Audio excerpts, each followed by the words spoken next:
Is that recording already? Of course it What is. is it with us? Can I ask you a question? You can't include that. And I told you last week when my lawyer called you about some of the edits you made from the last show. Yeah. This will not stand. That you're making it out like I'm an idiot. You're hilarious all the time. Right. And I'm like, bub, bub, bub, bub, bub, bub, bub, bub, bub, bub, bub, bub, bub. Good evening, everyone. Hi, Andy. Hello, my friend. Hello. Now, Neil Diamond is great, right? Even though he's kind of, it's like, Yeah, I mean, it's a weird. But was he ever- He's a weird blend. but was he ever not like schmaltzy?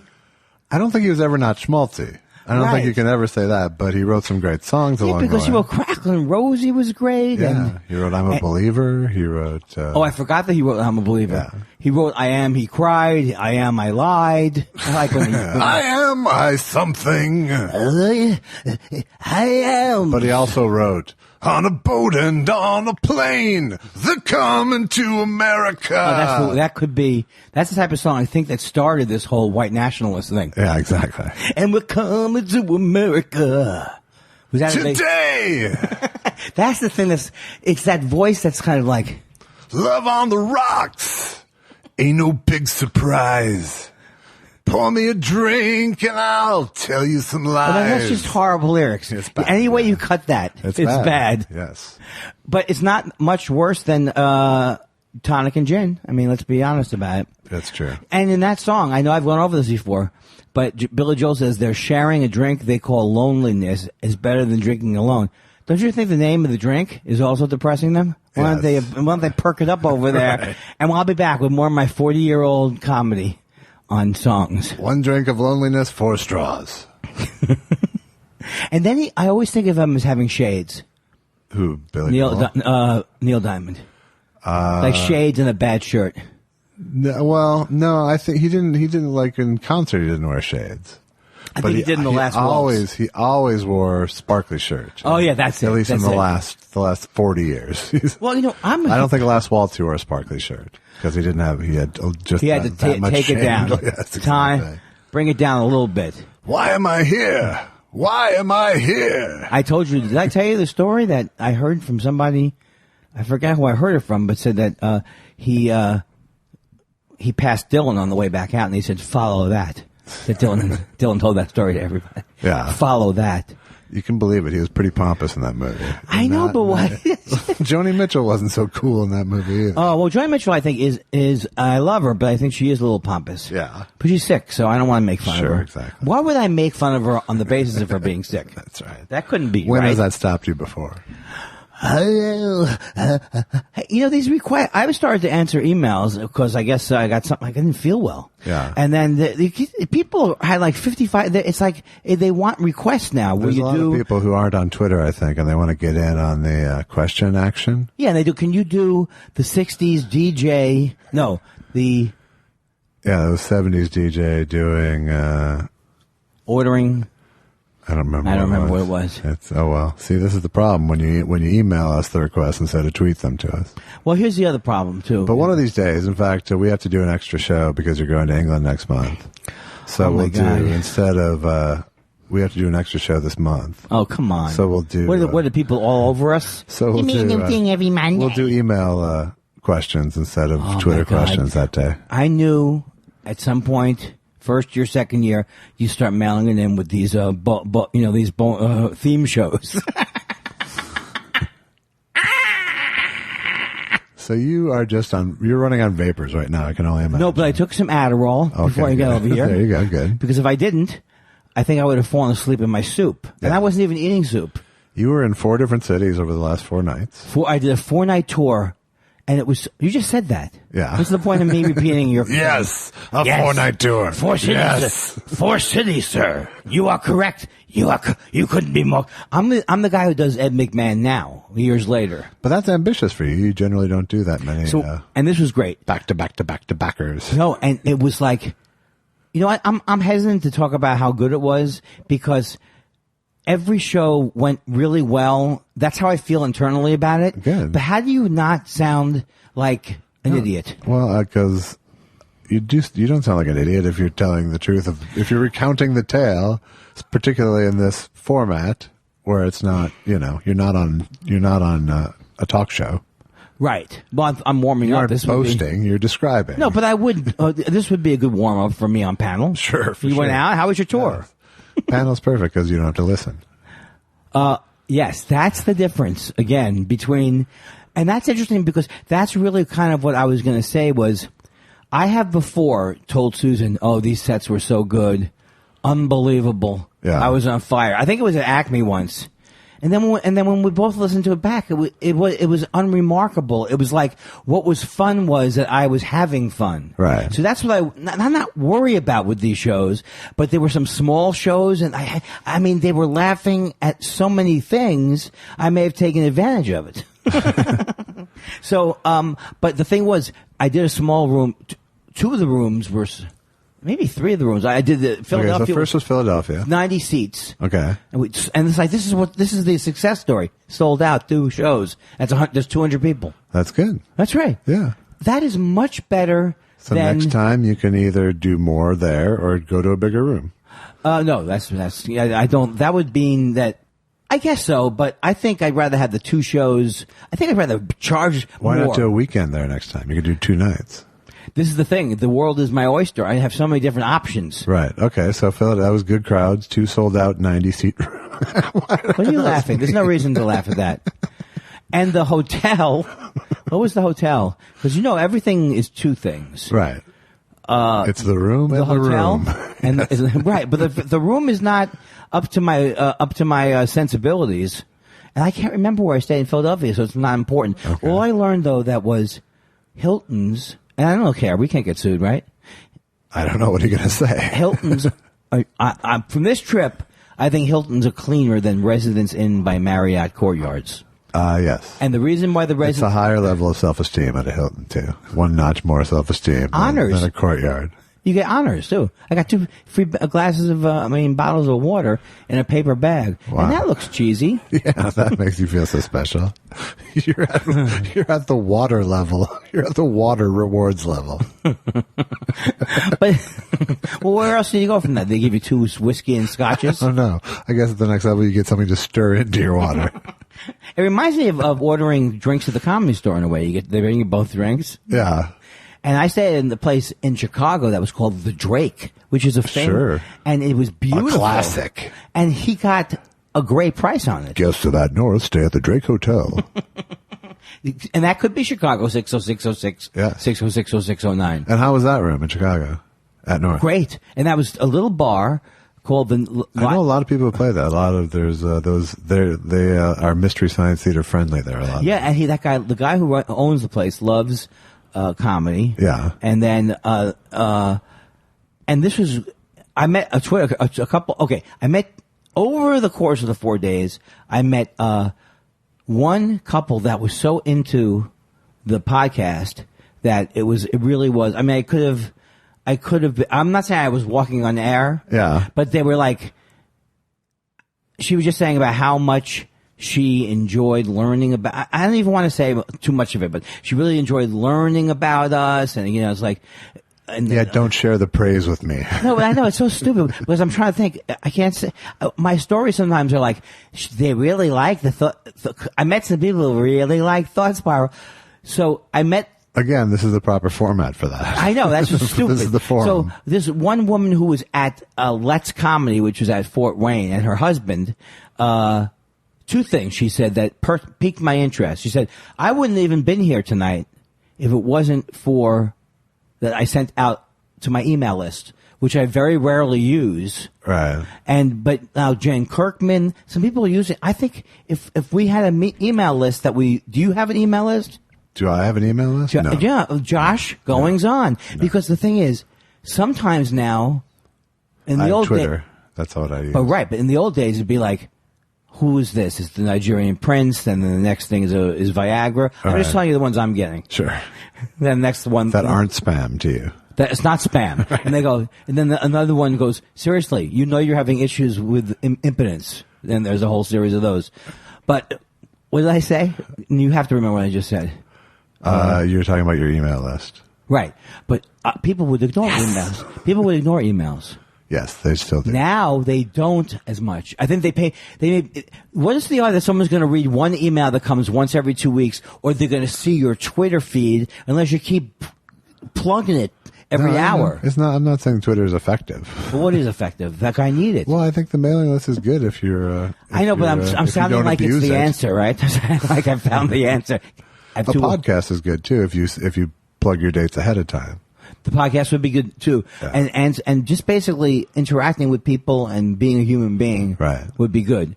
But this couple came because of my email list, and they just started saying things about the podcast that indicated that all the things that are bothering us, they're very interested to hear about. Yeah, you know, okay. and so it's like that's all we got. That's all we got, and. But then there was one couple came up and they were saying, "We're the guys who told Josh about the husband." I told him about saying or something like that. Oh yeah. He claims, so great. He claims first he says it. I go, "Oh," and then he goes, "You notice he's saying it a lot less now." He thinks he has changed your style. Well, see, I just did it. It may have, but I mean, mostly it was me listening to me once a week. I just think it's style. Somebody. It's and weird. I also cut some out. Well, they were. That's good too. And they were very sweet. They were a couple. I mean, we're kidding. If we can make a living on 6 to 8 people in each one of these towns, I'm telling you, there you go. We build from there. We built this city. On rock and roll. Also, a big one you skipped was Andy Kindler at the Kennedy Center. Oh, again, it would be much better for me to say Trump kicked me out. I had a horrible time. People threw things, but it just wasn't true. It was like a daytime thing. It was like 6 p.m. free show. 6 p.m. They said what I gleaned. You gleaned from the information. Yes. Oh, I do a nice diary. Moment by moment, blow by blow. And so, do people show up at Thursday? Yes, Thursday because night it's free for a free show. Friday. It was Friday at 6. That's right. Sorry. And they said someone told me who couldn't make it that the free things will fill up sometimes. But I don't want to brag to you, Josh. But I'm the biggest name over this couple of months period. Yeah. Let's come to that. I mean, it was a bigger font. It had like.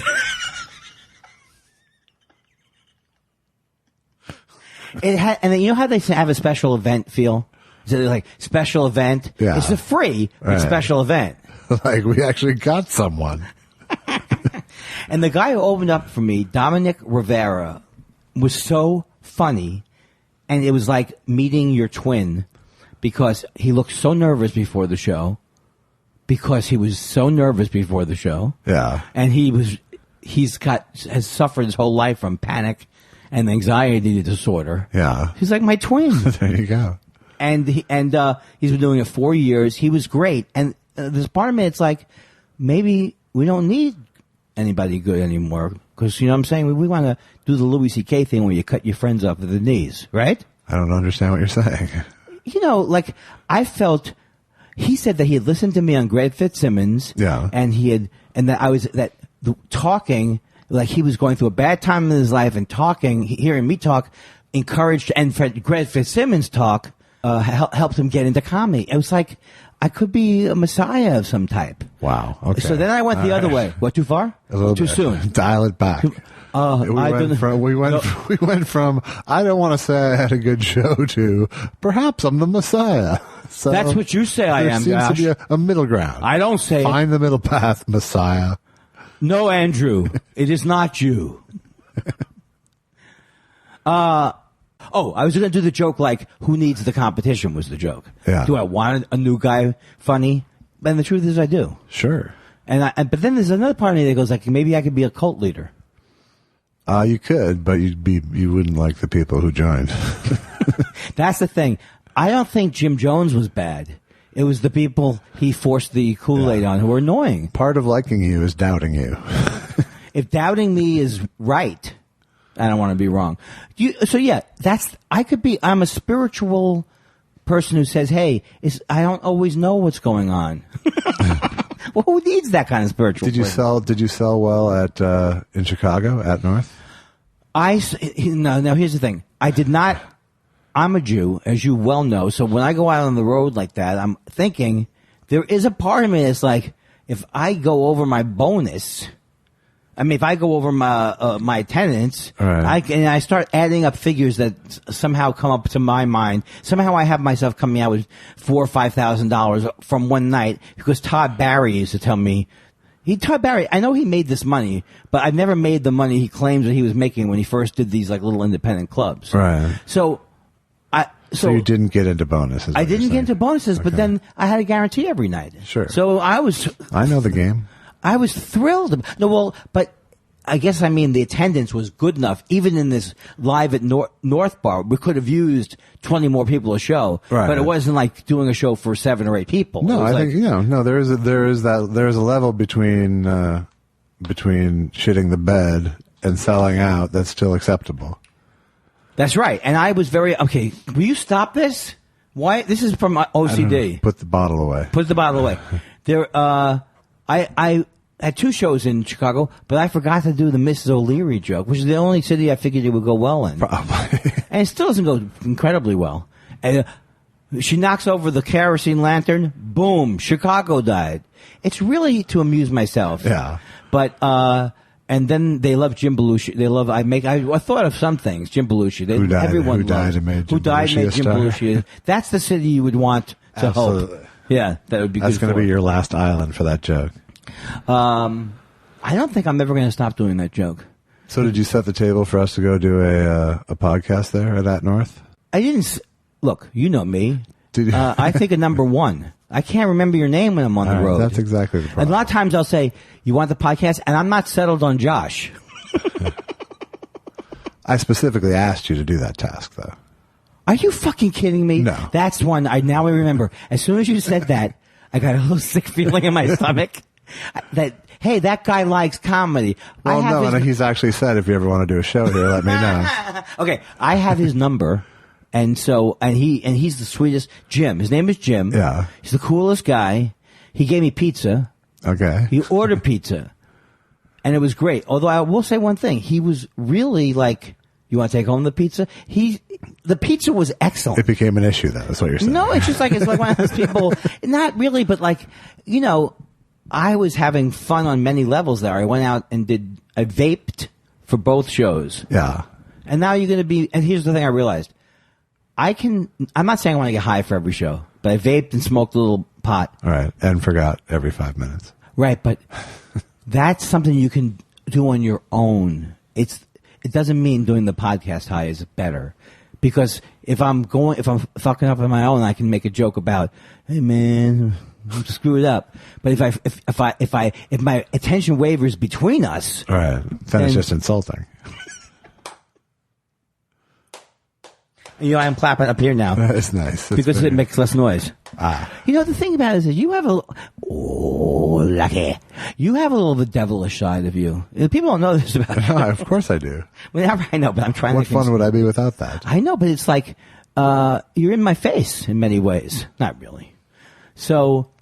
I wasn't in your face. I just was asking you about something that you're feeling defensive about. No. I don't know. Why would you say that? No. Well, first of all, if that's what that guy said to you, why do I make it seem now also suspicious? We DM'd each other a while back, and he said, hey, if you ever want to do a show here. Why couldn't I could follow up on that. That'd be cool. Yeah. So, and the good thing about it is, it's a great part. I love Chicago. I do too. That's why I'm asking. Well, I didn't say, hey, set us up in Fort Wayne. No, because I think I did talk about setting us up in a very boring city once. I forgot what it was. I think Bloomington? Well, maybe it wasn't, but Bloomington. I like Bloomington. Yeah, Bloomington is, that's because where my parents went to school. That's why I like it. Is it? No. This is a new, by the way, CNN tonight, we did the speech. It's worse now. They're doing the duos. Now it's we. It's worse now. Oh, okay. I still feel bad about the whole. No, I don't feel bad about it. But I felt like I wanted to thank you on Twitter. Everybody, it all seemed so cheesy. Yeah, it would have been forced after that. After all that talk last week. So, but they're doing, and it's okay. Guess what the topic is? What the topic discusses tonight on CNN? And It Together. Oh yeah. Oh, on the history of comedy. Yeah, and It Together. Right. What is it? It's comedy teams. They're purposely trying to insult me now. And then they have all these comics That's saying... only fair. Right. It's only fair? Yeah. But then you have comics going, I always liked duos more. Then what could you possibly fucking learn? I'm sorry for cursing, but what could you learn? You're sorry I am for because I don't cursing? want to have a potty mouth. Okay. I didn't want to curse like a sailor or a barmaid. My mother used to say. Really? My mom would go to farmer. But that wouldn't be good because my wife's husband, my wife's father was a farmer. But he raised melons and things. So Susan would go, why is the farmer all of a sudden? Susan's father was a farmer? Yeah, he was a lettuce farmer in the Imperial Valley. I did not know that. Yeah, he was like a genius. He knew how to, he was like a really like one of these people who knew everything about how to get, and the lettuce market's like gambling. If it gets cold, you make millions of dollars, but then if it doesn't get cold or something, and then it's like 2 cents a barrel. So you learned a lot about it. Yeah, that's the thing I think was clear from that little section. That I'm excited when I hear about, but I didn't obviously spend a lot of time learning about sprinkler systems. Right. So, where were we? I don't know. I got sidetracked by lettuce farmer. Iceberg lettuce, too, which was a lot more popular back then. Yeah. But they fed the whole nation sometimes, the Imperial Valley. Sure. And the Imperial Valley has incredible soil because it was at one time it was underwater.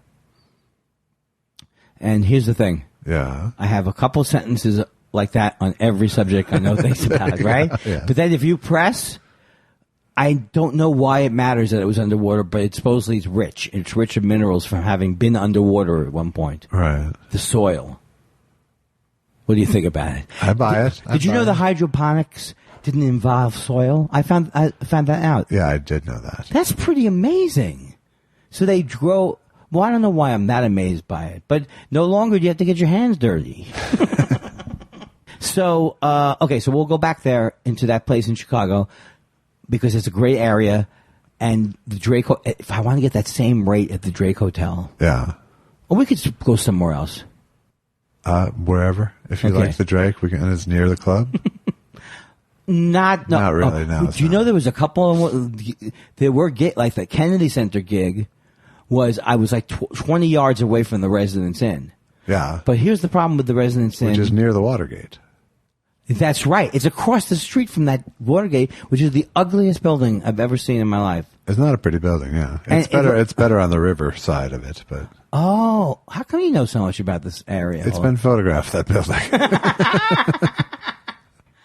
Here's the problem.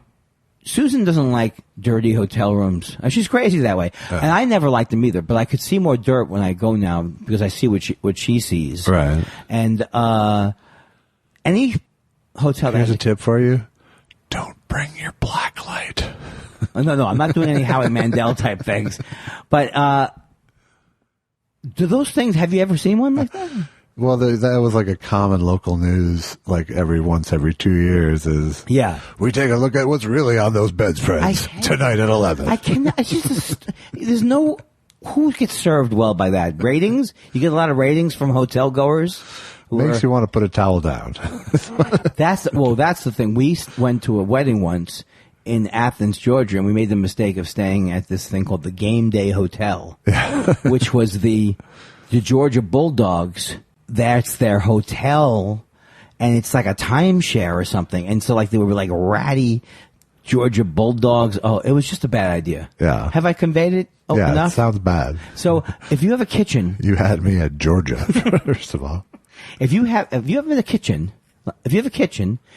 it's going to look. You're going to open up the garbage disposal, and it's going to be scummy in there sometimes. You're going to open up the garbage disposal? Yes, like the Residence Inns in Minneapolis and the one in this place, they have like a kitchen and there's a garbage disposal. Yeah. And then so sometimes they don't clean that every time they come back into the apartment. It's too much stuff that could be dirty. You worry about the garbage disposal? I do. It's a garbage disposal. But what if it Just smells? run it. What if it smells? Run it. No, I don't think so. That's I think you're living in a dream world. I don't understand your concern. Thank you, Irma. Somebody used the garbage disposal? That's what you're worried No, about? it hadn't been cleaned in a long time, and when you opened it up, it was black scum in there. What do you mean you opened it up? Because Who opens up the garbage disposal? No, it's got a little plastic shiv. That's not the word. It has a plastic thing. You don't realize you're probably more a guy I used to be more. No, I used to always get freaked out by any hotel if I didn't know where I was going. Yeah. You know, well, I like the ones in Minneapolis because now they have the flat screen TVs and everything. Right. I've stayed at that one in Minneapolis so many times. You can't. now. You It's can like- never be happy going there. It's a weird. It's always weird staying in a hotel in your hometown. Yeah, regardless. can't deal with it. But I've spent so much time in so many different frames of mind because I've done so many weeks at Acme over the years. And you've been with me at that hotel, Yeah. and it couldn't be more fun by the pool late at night. I stood outside smoking a lot of cigarettes, staring at that pool. I didn't over want the to say years, too. that. Is that out of the bag? What? Oh, in the old days you did. Yeah. Okay. No, I'm not smoking cigarettes. Why? You know what? If you ever have sensitive, I know you're not smoking cigarettes now, but if you ever have something you don't want me to tell somebody, you can't tell it to me. Oh. No, clear. I'm clear on that. Because you're talking about, you said over the years, and I'm saying, I'm making it like you're a chain smoker. I know you're not smoking, and I'm not smoking. Yeah. Why do I sound like we're both scared of our wives? I'm not scared of my wife. I'm not scared of your wife either. Yeah, but my wife doesn't want, my wife doesn't want too much, she doesn't want me like on the thing, do it like a Howard Stern type thing where you say everything that happens in your home. Yeah. And I think it's better, but that's not what the people want. My wife is fine with the attention. Oh, is that true? Yes. Well, yeah, I mean, I think it depends on if I said something like, you can't believe how eccentric Susan is. She collects old candy wrappers. No, I was like, remember a couple of weeks ago, someone said, a couple of people said, "Hey, we know Allison is there. Why don't you put her on?" I told her that, and she was like, "Okay." And I was like, "Whoa, hey, who?" Oh, now That's a little. Ricky, I want to be at the show. I'm going down to the club, Lucy. How come I can't? Hey, Ethel, William Holden. Ethel. It's William. No, Susan, she's camera shy. Your wife is a performer. Yes, she is. My wife is a performer as a person. She can really hold a cocktail story. Yes, she's a riveting person. This is the type of thing that on any other podcast, people would fast forward through. You ready? Yeah. They look like dress pants, but they aren't. They're yoga pants. Still can't do it better than you. That's. But we did start out a That's little like bit. Australian with speech impediment. Now. They look like. You know what's so hard is the eye is like. They don't just do a regular like the British. They look like dress pants, but they aren't. They're yoga pants. That's it. You are able to convey that that drama that he has. There's more true crime things. There's one about Providence called Crime Town. It's really good. Yeah. But you're not going that route, right? No, I'm not a real true crime fan. I've liked a couple of. In fact, tomorrow on the other podcast, we're interviewing one of the producers of Evil Genius, the Netflix one about the bomber on the neck. Oh, I've seen that.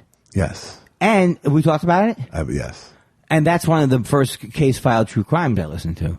There you go. Yeah. That one is... who are you interviewing? One of the producers of the I doc. thought you were interviewing the guy with the bomb. No, because he's dead. He's dead. I don't want to tip it for you, but that guy dies. Yeah. And they're not happy they died because the family's like, why didn't you just take it off of him? But it was very hard to take it off of him at that point. You really couldn't. It looks like you can take it off, but you can't. It's a real neck bomb. And did you know I saw the Netflix thing? Because I maybe mentioned it. We talked about it, yeah. What is the matter I with have the me? advantage here. You can't do this anymore. You can't bring up something we've talked about before. Okay. Because I'll dive back into it. I know. I know. I like the character you play of the guy who is under. It must be so hard to deal with someone like me, kind of a thing. It's a character because it's a pleasure to be around. Long-suffering partner. Long-suffering partner, Yeah. Josh. Nothing about my act. He had chronic lower back pain. Yeah. Oh, so I saw. Let me see. Who else? I saw Thought Spiralers, and In every city? yes, every Nice. city. See, that is pretty Yeah. good. That's Yes. pretty good. That's that's feeling it. People, I would say, if I had to say 10 people said, listen to Thought Spiral, really enjoy Thought Spiral. 10 people. That's a lot of people because I'm only drawing 20 or 30. Right. So it made me very excited. It made me feel greedy for let's get this thing, let's get the paywall up. I will get the listeners to pay for the wall. Have I done that joke? Yeah, oh God, yeah. Oh, and now next thing is the movie. Okay, now I got a thing from... Okay, stop it. I got a thing from him today. Yeah. I think he wants to talk to me. I don't have my phone. Talk to him. I think it's going to happen now. It's happening. And you know who else is in it, who I enjoy very much, is Esther Koo. Yes. And she's in it. And Danica McKellar is the lead. Now, who is that? That's the name. I saw that name. I said, oh, now we're she talking. She was Winnie on The Wonder Years. Yes, I love her. And she was Elsie Snuffing on The West Wing. Did you read the script? I read, he sent me like the first 60-some pages or something. And I read most of it. And what's your part? My part Maybe we shouldn't talk about it. My part is small. But I like my part. It's small, but there's some business. So all right. Well, I better. And there's reference to my scene and another scene, which is like cutting room floor insurance. Which what? And there's a reference to my scene. And another I scene. see cutting room floor insurance. That's so but you need to start reading the script. Let me tell you something. Because you have a very big part with lots of big speeches. There's no way that they that want is well written, by the way. I know that's the thing. I don't understand even what the movie's about. It's so well written. You know what I mean? It's like one of those movies where you go, "What am I watching? The Graduate?" You have a pool. Do you shoot pool, by the way? He asked me that, and I don't shoot pool well, but I can look like I can shoot pool. Yeah. We have a pool hall 6 blocks away. We should go play this week. You think I'm more like? No, you should play pool in the scene. I'm like Marlon Brando. Is it a billiards place? Huh? Yeah. Is it a billiards place? Yeah. Okay. Why did I say it twice? I don't know. But billiards is different. Well, it's a billiard place is the name for a pool hall. They don't even have a billiard table there. And billiard table is bigger than a regular pool table? And it has no pockets. Then is it frustrating because you can't win? Yes. And once again, it's 0-0. It's a Polish pool table. In the old days, even the Polish liked to be made fun of that. Yes. They were stupid. It meant they were accepted. Yeah, they went, you know what? We're in. Duh. And then they go, are we really that stupid? And that's how you knew they were really stupid. Yeah. But Lech Walesa is pretty bright. He was good. Okay, it's finally here, folks. Although someone tweeted, why do you need anybody else? You have Andy Kindler. Yeah. But no one bought that. No. I got excited with Esther Koo and when I saw the Winnie from Wonder Years. Yeah.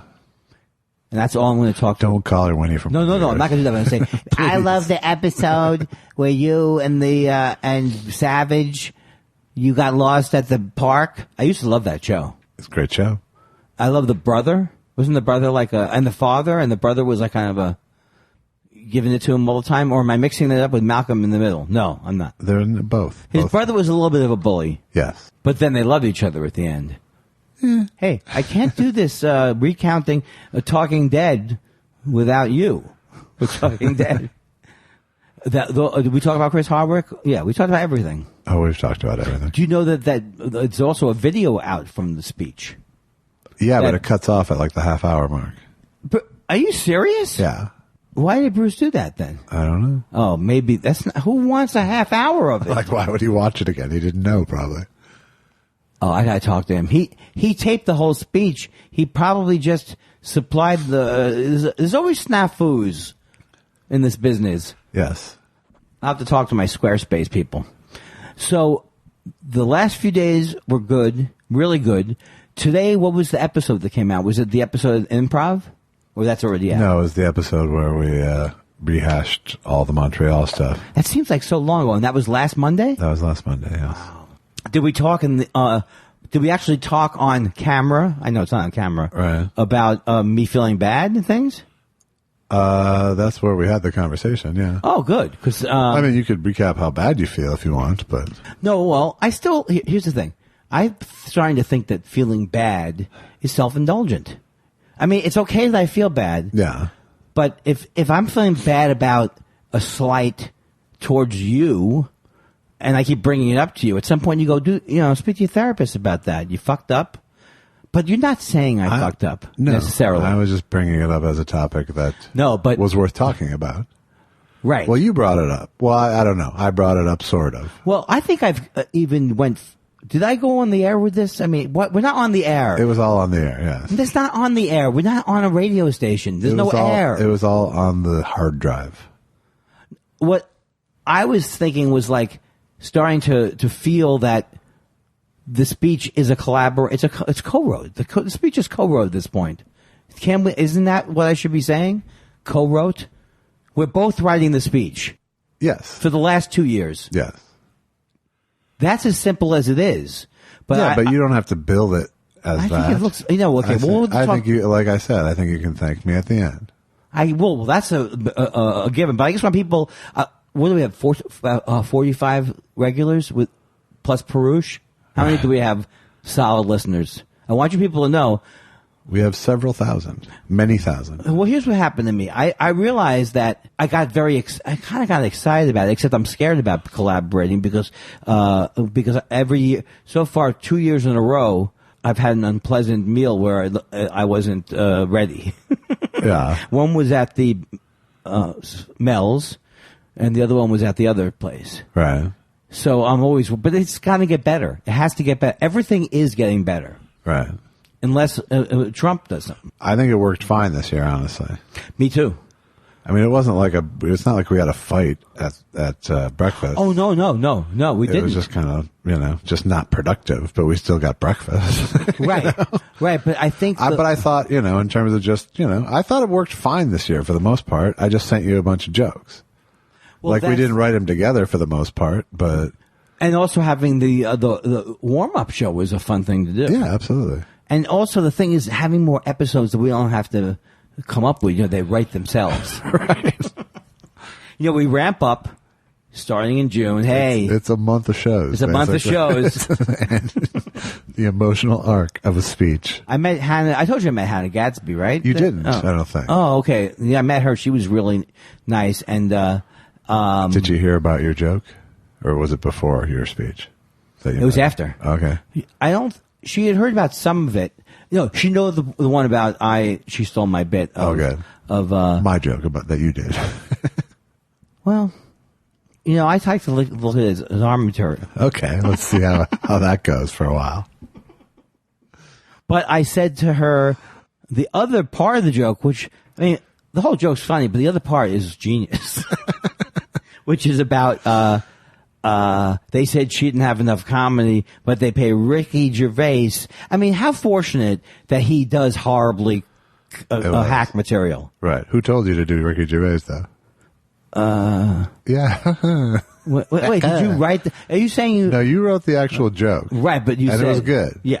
And it was good. Oh, Chappelle was there. He watched some of the show. I know. I'm glad that you didn't Why go are with we that. going to... Why can't we... You know what? From now on, we have to say, first of all, we have to shoot me up with something. At this point, by the way, me mentioning that I wrote anything is just a jab. I know it's a jab, but I think in general, you do feel better when I feel less than. It's better than me feeling more than. That's the thing. That's really the key. Is I can't stand you feeling more than. Oh, the other thing that's kind of cool is when people come up and they listen to the podcast. So like if we're talking about something, they already know about it. I know. It's kind of creepy in a way, but it's good. Well, when you gave out the where you hide your safety deposit box keys. Right. That could have been a better example, right? Right. How was your? While I was, and I don't want to compare the weeks, but while I was out on a whirlwind tour, selling out 60 seats. Oh, I also said this joke almost worked. Okay. I said in Chicago, I said I like to play theaters. I don't mind playing them. I just don't like empty balconies. That's why. Because when I play theater, I'm like Siskel and Ebert. The balcony is closed. All right? Now, that's their tagline. Right. Siskel and Ebert were from Chicago. That's where the show was generated from. Right. And it still got like a smattering. It's pretty old. It's pretty old. It's pretty old. At this point, yeah. And I don't think that it's a catchphrase that you would remember. Yeah, you might, but you have to be old. I was having a thing this week where I was thinking about like shows I never listened to that much, but I kind of wanted to like. But do you think the Car Talk has a shelf life? I would say just because they ran it for like 2.5 years after the guy died. Oh, after the one, is it both died or one guy died? One guy died. Yeah. But really. But you can listen back to. If one dies, really, what is. Yeah, but you can listen. One Tapper brother. But they were Click and Clack, or what did they call themselves? Yeah, but both. They were Click and Clack. And what was the other thing they called themselves? The Tapper brothers, which wasn't their real name either. And then, because I know that even my material about Chevy Novas isn't that going over that well anymore. Right. So will someone want to listen to how you fix a Chevy Nova? Why do I am ganging up on them? They did their thing. They had fun. They did. Why do I have to make it ugly? They made a living. Did they make a living? I think so. Yeah. I mean, they had a auto shop as well, but. Oh, that's true. But you never hear people say that PBS thing's a racket. Wasn't it PBS? NPR. NPR. Yeah. Why are we plugging It's them? the personal appearances that made them break it in, I'm sure. Oh, why don't we do things like go down to a disco or something? Like disc jockeys do. Like they a go bar down. in Chicago. No, I don't mean to do the show. I mean opening up malls and things. I think, well, that's the future. I'm so nervous now about having to leave town next week. So yeah, next week's show will be from Baton Rouge. Oh, do you know where we're staying? You don't know. I don't. Oh, is it in Baton Rouge? So it's, here's my fear about doing movies. Like, where are the bathrooms going to be? I don't want there to be latrines or outhouses. I want there to be a lovely honey wagon. Yeah. I'm scared of acting. All of a sudden, I'm scared of acting, especially on location. See, I'm in a party scene, and I realize I'm less nervous about acting in a party scene than I would be to go to an actual party. Well, so that makes sense. Now but who do we still need a couple of people, Josh, right? Or is it all the lead, every role's been... I think all the big roles have been cast. And some little ones, like me. Maybe I should read that script. You really should. I like that my name is Barry Bitterman. Yeah. But there's a lot of dialogue. It really is. You're going to give the impression to the casual listener that I'm not properly prepared. That I'm kind of a fuck up, I think is what it is. I think it's more about the process than the outcome. Oh, now, can you tell people about your new door? Sure. I love that door. Thank you very much. We got new front doors here. You had I'm not saying that I didn't like the old door, but it really seemed like the Munsters when you come up to that door. There was something about that. This has clean lines. Yeah. Looks new. Yes. And it is. All right. Now, you didn't put them up. Did not. But did you go to Doors R Us? I went to a big door place. Did you go to... But you didn't use Home Advisor? Everyone's talking about Home Advisor. I did not. And they're expensive, aren't they? They are. Can I guess? Or was that crass? It's a little crass, but... I'm going to go high. Okay. $4,000. Under, but not by that much. See? Yeah. That only means that I pay too much all the time. Well, it's just like... And they look like... I can't even describe them. But they look like... they look like the doors to a really nice hotel room. That's what they do. Yeah, that's it. What's your opinion of welcome mats? There's something creepy about it to me. Welcome mats? Yeah, because how do you know you want to welcome? What if a serial killer comes to you? By the way, can we tell the people that since you outed me for my new doors, can we tell the people that you were scared you're at the wrong house? This was terrible because... He knocked and ran away. I thought the thing, I knew I hadn't made the 9 o'clock thing. I tell myself every week it's not about getting here on time. No, it's about getting here on time. And I come to the door, and it just looked wrong. Right? So, I didn't even knock the first time. Right. I walked back outside and saw it, and I said to myself, I had to tell myself, that's the name of the street. That is the name of the streat. Then I came back up, and I went like this. This is a very meek little knock. Why didn't you answer? Which Lucky heard. And then I and I saw like your heel as you went around the corner having a run away again. This is what I don't trust about myself. I don't trust like that the Twilight Zone kind of thing could be real. because it totally threw me off. I actually tweeted last week that I was getting new doors while it was happening, and someone said, "This is going to really confuse Andy." And they were right. They were. Because you also, I don't know if your old door came with circulars, but it seemed like there were circulars always attached to your old door. It seems like this is a door you don't want to leave a Much cheap more thing. intimidating, this door. Yeah. Yes. And then you have This is the door of a somebody. Hey, you should get those doors. You know why? People see those doors, they'll say, you've got something. Somebody lives there. Instead of a nobody, which is what I am. What's that from? You should take on the waterfront, sort of. You should take it. Not my night. Not my night. It was a bum, not a nobody, but yeah. Not my night. I could throw him apart. But Charlie. It can't be just but Charlie, right? No. Charlie. No, and he gives Charlie a face that's almost a Jewish thing, like, no, Charlie, come on. Because in that movie, his brother made him take a dive. Yes. Who does that to your brother? And we'll be back with, obviously, Andy is out of material and is desperately trying to spin a yarn. This wasn't an easy show. I'll be back with the waterfront on and off. This wasn't easy making this show. This show? Even Susan We're not said, even done. Even Susan, well, I think it's tremendous. I think I'm carrying both of us. Yeah, you think?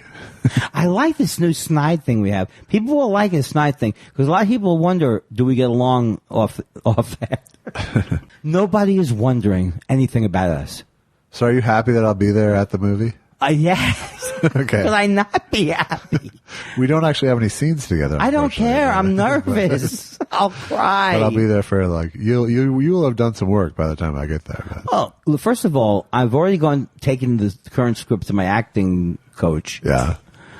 And you know what my acting coach told me? Slide into the part. I've done that joke so many times, the life coach joke. Yeah. Here, I gave you the signal to go home. You know, people were laughing at this kind of thing last night on stage. They were. That's what made me doubt sometimes. I felt like I didn't want to listen back to it and then think I wasn't doing well. Well, I think there's a thing. The only thing that you might be disappointed about when you listen back is... Why does that make you laugh so much? Is that people aren't always laughing at the jokes. No. But the other thing I was able to... And I don't know if you've ever had this. It was so odd to me because it was very small. There were actually times, like I performed two ways. When I first started performing, I was like, I got to keep going, got to keep talking, got to do a joke, and any dead space felt like hell to me. Right. And then I was more just talking. But now I can go two ways. I can like oversell kind of as a maybe funny thing, but then I was like talking like. There was something about talking to people like this, like a humorist almost. Yeah. I'm just saying dynamics are an interesting thing. You get the least bit conversational, you're a humorist all of a sudden. Well, I think of a humorist as a slam. No, I know. I was able to do my Mark Twain. I was able to do it because that's what the people who give out the Mark Twain Prize are the people who put the show on. At the Kennedy Center? Yeah, so I was able to shoehorn my Mark Twain material. Jay Leno got the Mark Twain Prize, and because when you think of Mark Twain, you think of Jay Leno. They both had Mark Twain had an exotic steamboat collection, for example, and something like that. You know what? I didn't. Why? What's the point? People can get the tape online. I think 2 of 4 of the hotels were. I mean, there was no hotel that was like back in the. Did you ever stay in terrible places? Sure. Does it not bother you as much, or it did bother you? It bothered me a lot. It didn't bother me that much because I was 20. Wow. By now it bothers me. Yeah, I don't want someone else's dirt. Yeah. It's really bad. And, but 2 of the hotels were excellent. And the Drake was like, I've arrived. Yeah. I had sushi in Chicago. Yeah. That's the place for it. No, but you wouldn't think it's the place for Someday it. in Chicago. I can't believe you're picking up on that because Nozawa, who was my favorite guy, he was not open on the weekends. Yeah. Because he could not go to the fish market. The fish markets aren't. Right. Yeah. But most places are open on Sundays now. No, most sushi places are open, but people don't go. Yeah. I met some new comics who were very, very funny. And this one kid, I forgot his name already. Oh, this is terrible. He's very funny. But everybody had weird names. Like there was a guy named Patrick. Reese is his name. Reese. And, he was doing this to me. He started doing one of these things where he would go like, what I do, like when I don't tell Josh this. Right. And I think he was, I think I was delighted that he either was influenced by me on my offstage stuff or we shared the same thing. But I'm very excited about some of these comedians coming up. Yeah. And Chicago's a better, all these sounds got pretty bad at one point. Not bad, but, the scene went down. Right. Yeah, Chicago seems like it has a fairly vibrant scene going. I know it's got a big sketch scene, certainly, but I did the. Have you ever heard me do the improv comedian? The improv. I thought it was new, but I said I'm doing a new act, the improv stand up. Give me a location, a comedy club. Give me an activity, stand up, and give me a subject matter, something you've prepared before this evening that works. Yes, and so that was it. Now, I thought you would be on the floor from this recollection. What led you to believe that? My own, I have a little bit of a Trump thing. Yeah. If you want love so much, you almost want the person to laugh fake. It's easier. Right. And it's a dead end. That's not the table I've set, though. Are you going to start doing more things like that? Because this is happening in life. People say on news shows, let's unpack this. Yeah. You're setting a table. Right. Let me push back on it. These are, pushback is different. If I need to, I'll bring him. I reserve the right to bring a metaphor into play. First of all, you're the king of comparisons.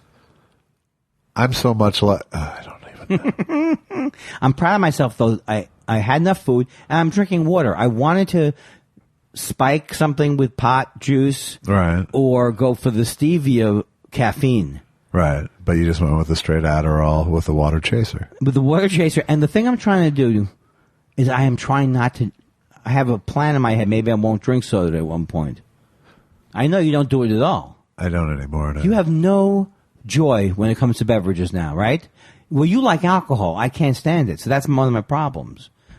Yeah. If you don't like alcohol and you go into a bar or a restaurant, they always have horrible choices. It's true. It's like, I always like, can you give me some kind of a root beer in a bottle? Why can't they give me that?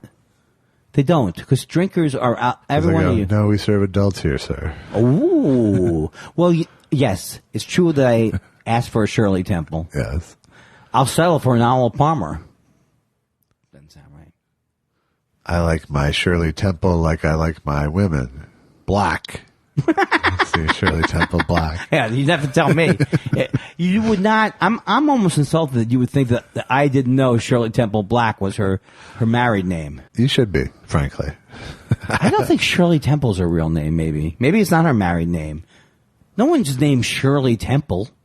It can't be in the name. I have no idea if that was her real name. Was Spanky really named Spanky? Yes. And Alfalfa? No, his real name is Wheatgrass. Alfalfa is a pretty good name. That I'm very impressed with the shows that were made back then, and I'm working on my Laurel and Hardy background music. It's weird that there weren't other grains in the our gang. There was buckwheat and alfalfa, and then it just dropped right off. I didn't even think about that was the theme. I like the Spanish kid on our gang, quinoa. Do you know I do a joke with quinoa?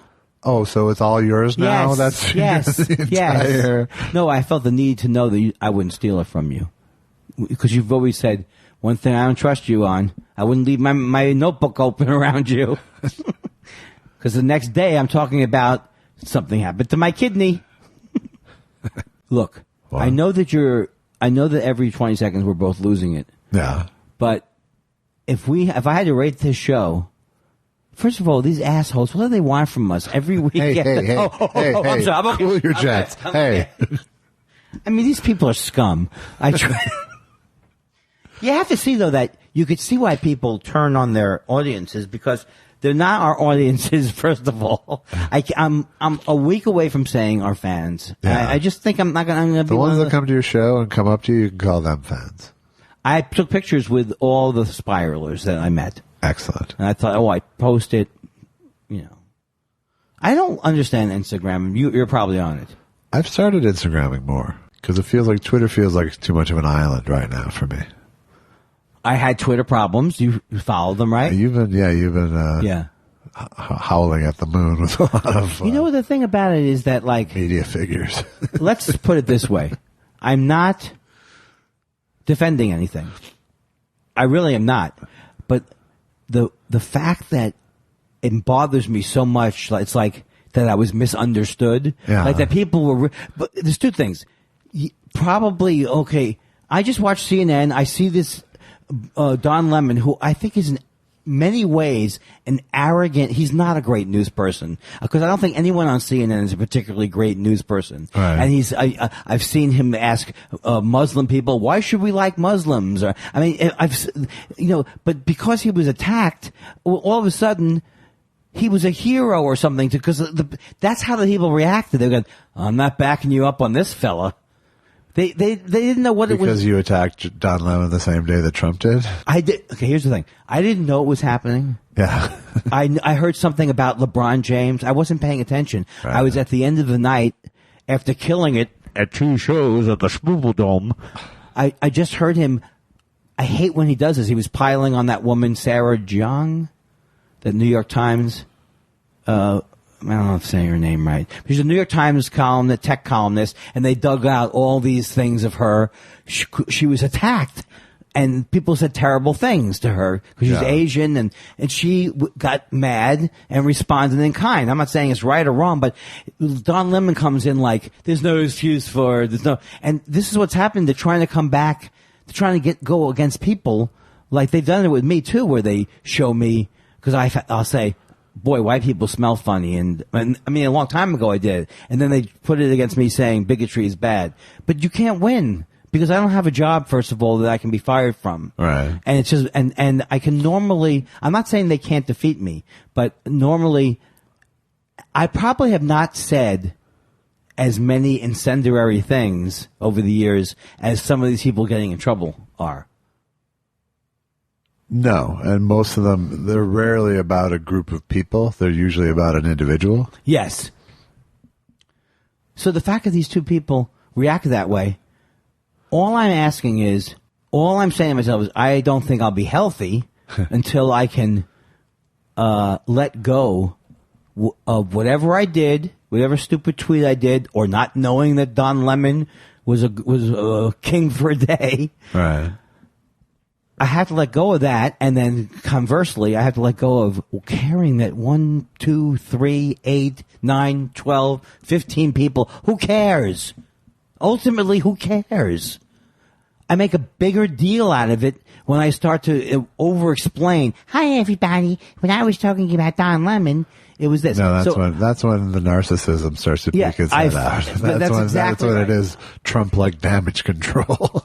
No, you're absolutely right. And it's narcissism, and it's also like, it's almost like pleading your case like you feel guilty. Right. You know, like, and look at the timestamp of when I said that. And so, but I was able to climb out of the hole the same way I've climbed out of it all the time. I was like, I can't condemn myself forever for that. That's what I would normally try to do, or keep the argument going for days. Right.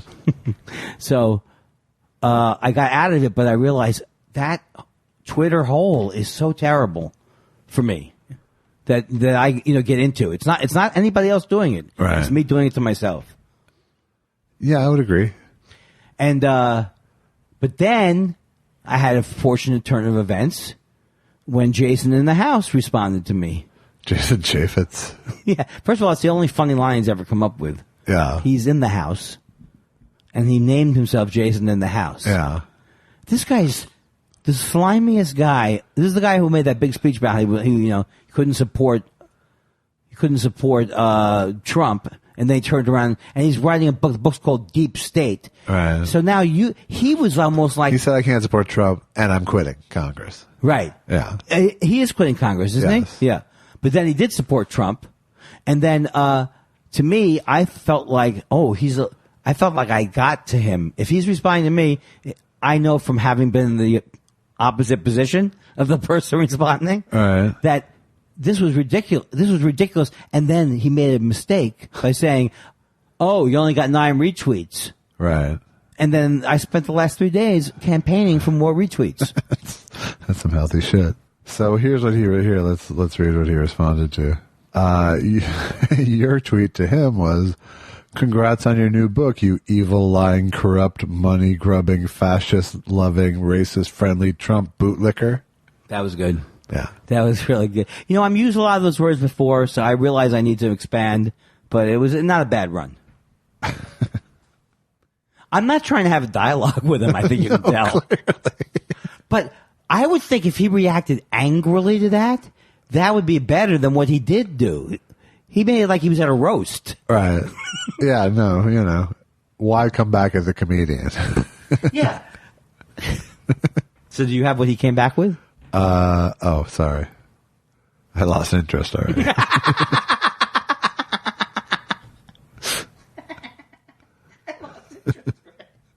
Folks, this is actual us giving you the truth about how we're feeling. He said, great. Nice. Yeah, great. You used some big words and you got 9 retweets or something Now, like when that. he said big words, to me, that's not what I was using. I was using very disparaging words. Yes. But it wasn't like you were you went to a New Yorker column. I'm looking for his thing. Yeah, you unretweeted his reply. Oh. It doesn't matter. But the point was he was saying, and then he said, "Oh, great! You got like 9 retweets, Right? And it was already like 100 and something by the I didn't even know what it was when I saw it. It was, and so then it was like, but it had to be 9. That's how quick. It also indicated how quickly he saw it, how it got to him quickly. Yes. Because it was only 9 at the time. yes. So I love to go after these people because I hate them so much. Your Trey Gowdys, your Jim Jordans. Yeah. I get a good feeling just releasing anger at those people. Or Huckabee. Right. And I know you can reach a limit. Okay, so one more thing I want to say about CNN, and then I won't say anything else about it except for the next minute. Okay. I literally is depressing. You know, I said on stage last night, I don't want to come home every night and see the towers come home again. They're right now recalling the very century, the very years we just lived. Yeah. I don't want to see the crash in 2000. Don't you think that's the worst TV possible? It's insulting and depressing to just be running footage of things that happened 5 years ago. But it doesn't bother you because you probably don't watch CNN that much. I don't either. I don't watch it that much, but I think the 2000s is dumb. So I don't dumb. think it's insulting and depressing, I guess. But Well, it is because all of a sudden you see people protesting Obamacare. I don't want to see that again. I remember when they protested Obamacare. That's not a documentary about anything that happened in the last 10 years. It's literally impossible unless you're taking one event and you're going, the truth behind something. You know what? Maybe you know what? This is just a lame version of my Bourdain joke. No, you know what it is? It's getting angry at something that's obviously horrible. CNN is never going to be that great. Yeah. I hope it is, but did you ever try and watch Cuomo? Cuomo is like, he has this thing like, let's get after it. Yeah, he's got this buffoon layer to him. But he's like saying, I don't take anything from anybody. Yeah, but he's also got a little bit of Ted Baxter going on. He does. He does. Well, I think when he said, for example, he thinks let's get after it is a good. Let's get after it. Hello, Mayor. Let's get after it. How about a fresca? You know what I love? I love Josh Mankiewicz. And that was your friend. You turned me on to him. And I love his tweeting. And I also I watch so many Datelines. I don't know if I said this in the speech that things are so bad. I watched like a Dateline about a murder, a whole family getting murdered just to calm down, because it's like not the real life. Yeah. I'm not trying not to a sell joke it. yet, but that's. Oh my God! It's like, don't you ever punch out? Yes, right now. Let's take a break. Okay. And I didn't bring any music. This is the thing. I'm going to make a plan. I have it right. I'm 2 feet away from what I think are okay songs from the 80s that are on cassette tape. Good. So find a way to get them digitized and bring them on over. What, cassette tapes aren't good? No. Okay. And then I'm one-upping you on it. Good. I'm inviting you to one-up me. I don't want to one-up on music. It's no fun. I don't like competitions even in comedy. What are you in the mood for? For some reason... You're going to say it's depressing ballad again. I was going to say the word heartbreak. Yeah. I say surprise me this week. You got to say... You have to be excited about it. I should be excited about it. All right, we're going to the library. Really? I don't have that kind of time. Let's do an Allison song tonight. What happens now? Do we take a break or you play it now? Well, we'll take a break, but it'll just sound like... Oh, no, I know. Oh, always surprised me. Theater of the mind, Andy. Theater of the mind. That's always surprised me. Sometimes it could be a different day, but you don't know. Here's a nice little thing. This is a rehearsal from the other room there of the Depreciators, but it's an Allison song. It's me and Allison and Gruber and Tommy Chan, and it's just a nice sentiment. It's called Love and Understanding. I'm into it. All right. I thought it was dinner time. How long is on?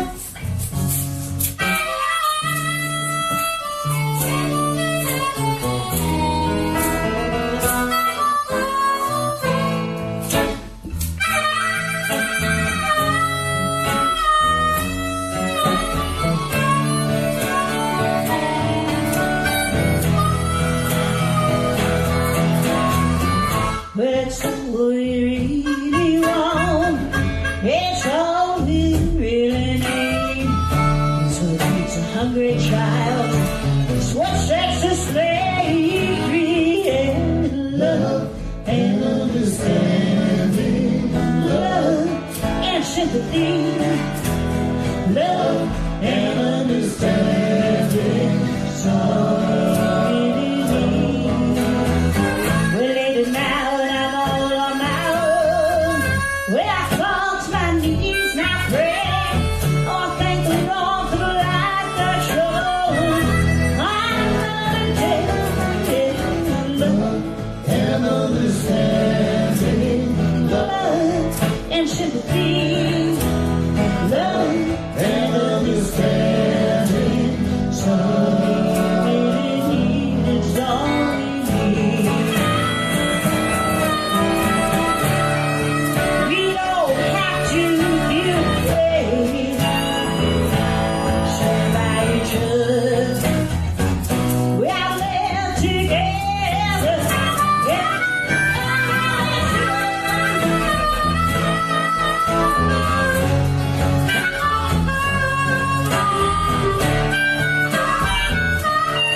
Well, I'll have to say that grew on me. Yeah. At first, I didn't. First of all, sometimes I hear harmonica. I don't know. It can go either way for me. Yeah. But you happen to, well, I think you know this. You play great harmonica. It's like you remind me. I love the way Dylan plays harmonica because he plays it like he's filling up this. It's just like kind of fills up the sound, like how he had to play when in those clubs with the harmonica and the guitar. Fullness. So I like how you give the fullness and then the chorus. That's just a great chorus. That's like a classic. Like, and we bid you good night. Good night. A good night. That would be the Grateful Dead version. And we bid you good night. It's got that love and understanding. Love and understanding.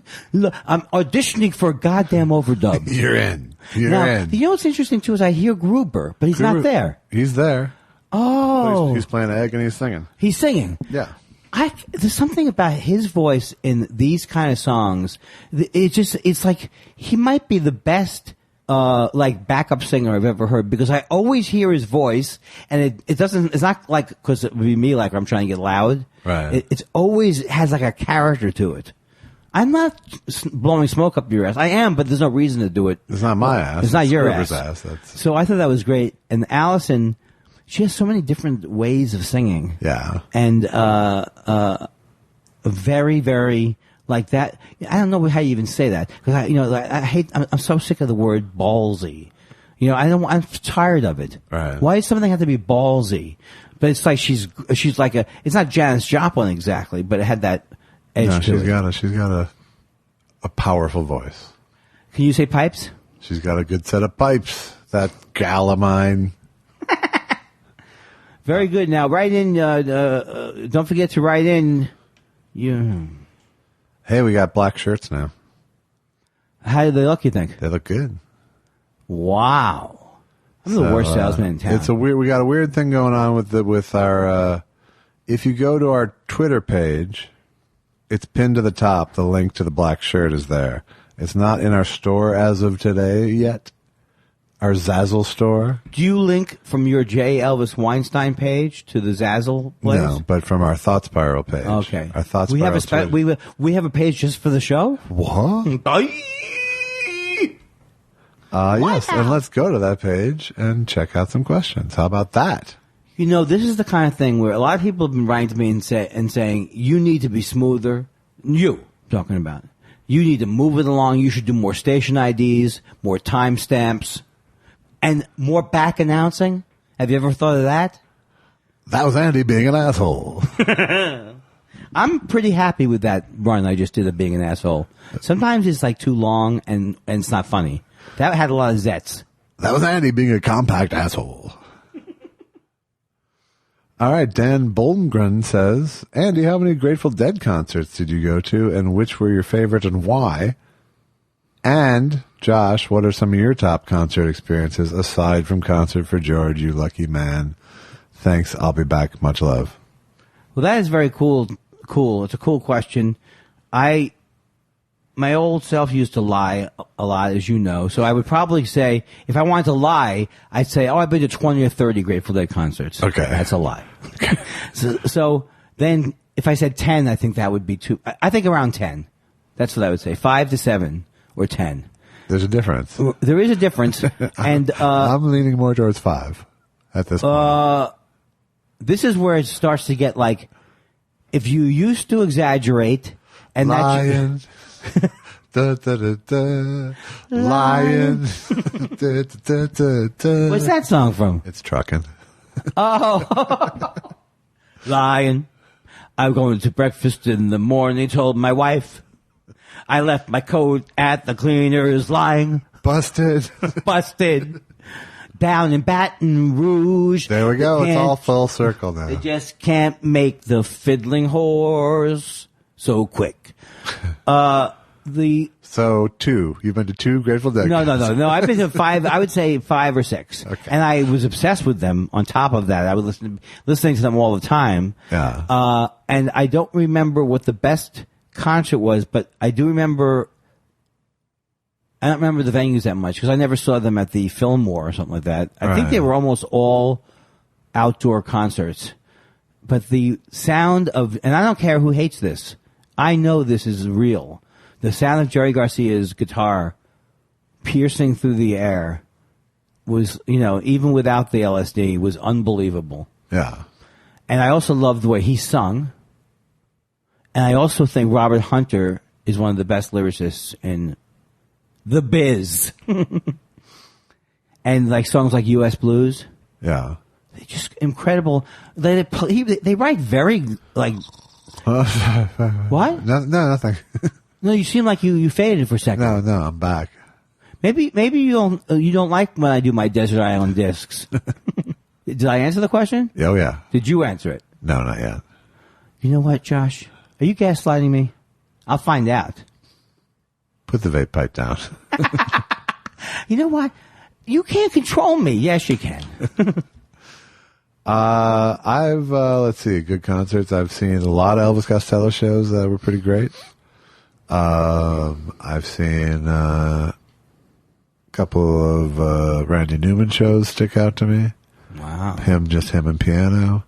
Prince, pretty damn good. Oh, my God. You got to see Prince? Yes. Where, in Minneapolis? I saw him once at the St. Paul Civic Center. I saw him once at Paisley Park at a late-night concert. Are you lying? Because you would have told me this earlier. No, I think I have told you this earlier. There's a lot of shit I could have told you earlier that you have no idea about. Wow. Oh, okay. I think I've left out the fact, but not the Dead. I saw a lot of great shows at the Greek Theater. I really like that venue. Yeah, it's good. And it's a really good venue. And the most embarrassing one was when I saw Talking Heads there. It wasn't really embarrassing, but I so much wanted to be in the band or something, Yeah. They were, I wanted them to like me, but I was never going to meet them, right? So I took acid that day, and I was so fucked up. And then we were in Griffith Park, and they just happened to be setting up. They're not, I can't get in, but they're 20 yards away from me. So I think, for some reason, it would be funny to say, I'm living in the future. I feel wonderful. Yeah. And Jerry Harrison, I will say this, he glanced over to see what the commotion could be. Who's that guy they're dragging out of here?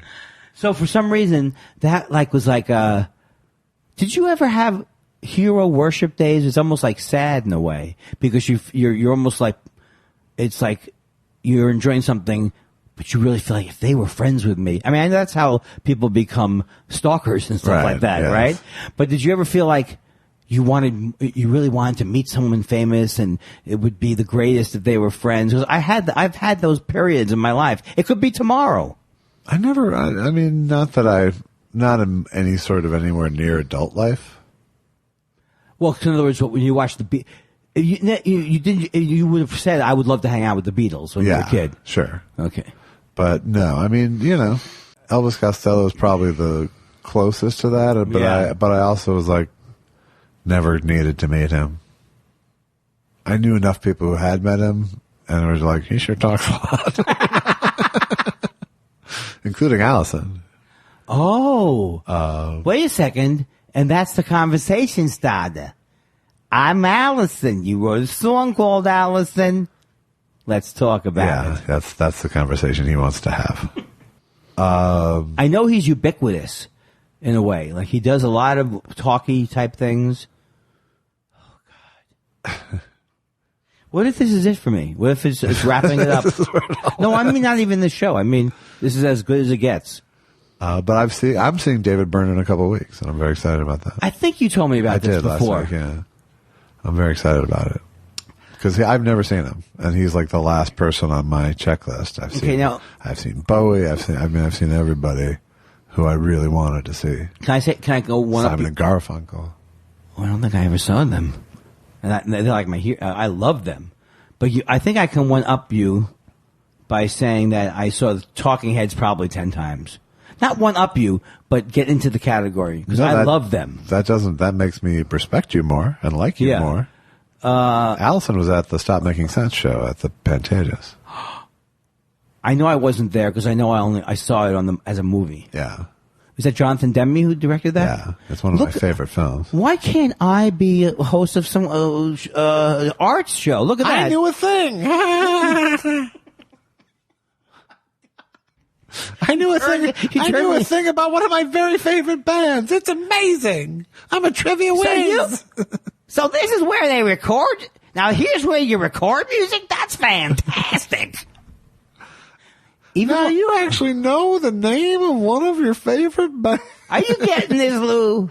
Oh, have you seen the new brain pillow? Not the brain pillow. The new My Pillow thing. He's Now I sell bed covers. yeah. What the hell is I that? haven't seen it yet, but people keep telling me about it. And it's all sounds like and I don't want to get sued, but it sounds like a crock of nonsense. He's like, oh, temperature sealed and blah, blah, blah, blah. What are you buying? You don't need to have It'll keep you from getting too hot or too cold because like your normal. it's made of my patented fill. No more will you be sweating heavily because the temperature of your cover is incorrect. And just like my pillow, it's 100% machine washable and made right here in my home state of Minnesota. Very face night living with the post so sore and go get my sleep pillow. I get lots of my pillow updates from people now. Well, this guy is somebody that we really should get more into because I think his head's he's gonna have a breakdown or something. Don't you think? Yes. I think yeah. But first of all, I want to tell this right to the My Pillow guy directly. Tell it to my face. Okay, what's his name? What's your name again? My name is Mike Lindell. I created my pillow after 2 years of pillow research in my garage. Okay, Mike. Here's the thing. What is it, Andy? I want you to know this from the bottom of my heart. This has a expiration date on it. What does? Best by date. You're not going to be able to sell this horrible bedding crap that you sell for the rest of your life. You're going to end up, and I predict that you'll end up in bankruptcy because you're so greedy and you're so into Trump that it can't end well for you. Well, Andy, thank you for bringing this to my attention, but I think you're going to be swallowed up by a red wave. Now this one's a memory fellow, and every morning you wake up with, and you go, And your neck goes, and now those people, he's imprisoned those people who make those testimonials. They look like dress pants, but they're not. They're yoga pants. Joe Wisecaver says, huge White Carver? No, Wisecaver. Oh. Huge fan. Andy, I followed your podcast appearances from the time Fitzdog forgot to press record. You and Josh have fantastic chemistry. That's fantastic. You getting this, Lou? Just wanted to know if there are any updates on the fiddling horse. Well, you heard that earlier. Well, this is like this will be a dream episode for you. Exactly. Guy Incognito. Maybe it's a case of parallel thinking, but I once had a Doctors Without Boundaries joke similar to Andy's Comedians Without Boundaries bit that I concocted years ago. Can either of you think of a specific joke you had to let go due to someone else doing a similar one? Well, now I want to let mine go.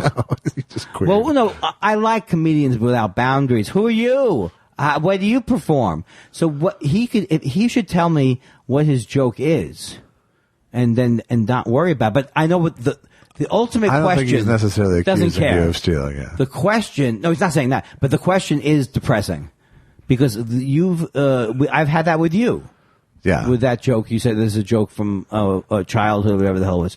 So and also because I have OCD, I hate the feeling of I can generate that thought about anything. I can go, did I hear that? Right. Yeah, I can't. I mean, it's happened. I know it's happened for me. I've dropped stuff because someone said, so-and-so does something like that.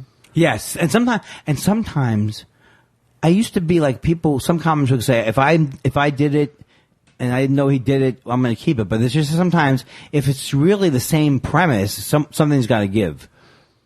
Yeah. Or if someone else gets it on TV before you, then that's true. What's the point? Well, I loved when one guy thought I was stealing his Jimmy Fallon material about Stalin, and he really came hard, like, nice, I wonder where Sticky Fingers McGee got that. And then I was able to send him the tweet. No, me doing it on Tosh. Oh, okay. Like, so long time ago. And boy, did he feel bad. And I felt good. Did he feel bad? No. He did one of these things that Twitter people do, which I find infuriating. He never says, okay, I was wrong, I didn't do it, or something.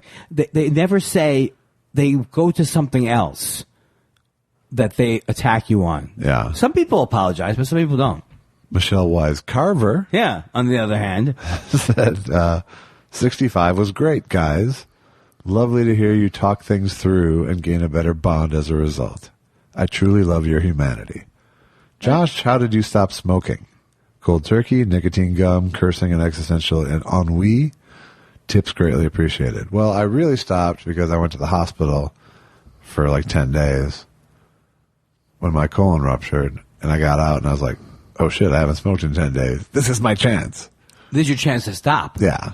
That's pretty, I mean, I would think you go, hey, I'm out of the colon. And so, and then soon after that, I found out I had cancer, and then that made it pretty easy to stop at the time. But leading up to that, the best stuff, I would say the best results I had with long-term quitting was, and by the way, I'm doing a vape pen now. I do a nicotine vape. Now this vape pen, you seem to really enjoy the vape pen. Well, it's nicotine delivery. Right, so there's nothing inherently wrong about it, right? Well, there is in that it's whatever, however bad vapor stuff is for you. I don't know. But it can't maybe. But it keeps it reignited my nicotine addiction. I see. So it happened a while back when I was on the road, and rather than smoke, I got one of these things. So you would say, I wish I wasn't doing it in a way. Yeah, but it's way better. I'm going to go back to not doing this as well. Because I think Marin still does the nicotine lozenges. And does he? I don't. The problem I had with the gum and lozenges was that it was still feeding a craving. It was still responding to a craving. Right. Whereas the patch, I could tell myself, you're getting your nicotine. The thing you're feeling right now is the habit. Ah, that makes sense. You know what I mean? So it was easier to break the habit that way and see the behavior and just tell myself, no, you're getting your nicotine. You're not craving nicotine. I used to tell that to my kids the night before Christmas. Oh, you're getting your nicotine. I guess here's my question. I did smoke briefly, and I know that I enjoyed sometimes the feeling afterwards, but I'm not going to try it, but I like Adderall, but I've never had a nicotine. It's not like you spell speeded up, is it? No, the only thing that getting a hit of nicotine answers is, hey, I want a hit of nicotine. There's no, at this point, there's no conscious feeling other than just answering a call. But do you remember ever feeling the effects of nicotine, or is that always the side product of it? Well, it's hard to separate what I mean, when I first started smoking as a kid, yeah, you get a little buzz from it. I got sick from it when I first started. It didn't feel good. Yeah. But then at a certain point, you just tell yourself that it's doing whatever you want it to do at that point, because it's just junkie thinking, you know. It's like, I need this to calm down. I need this to concentrate. I need this to relax. I need this to, you know. But I would remember when I would wake up in the morning, because I smoked maybe 2 months my whole life.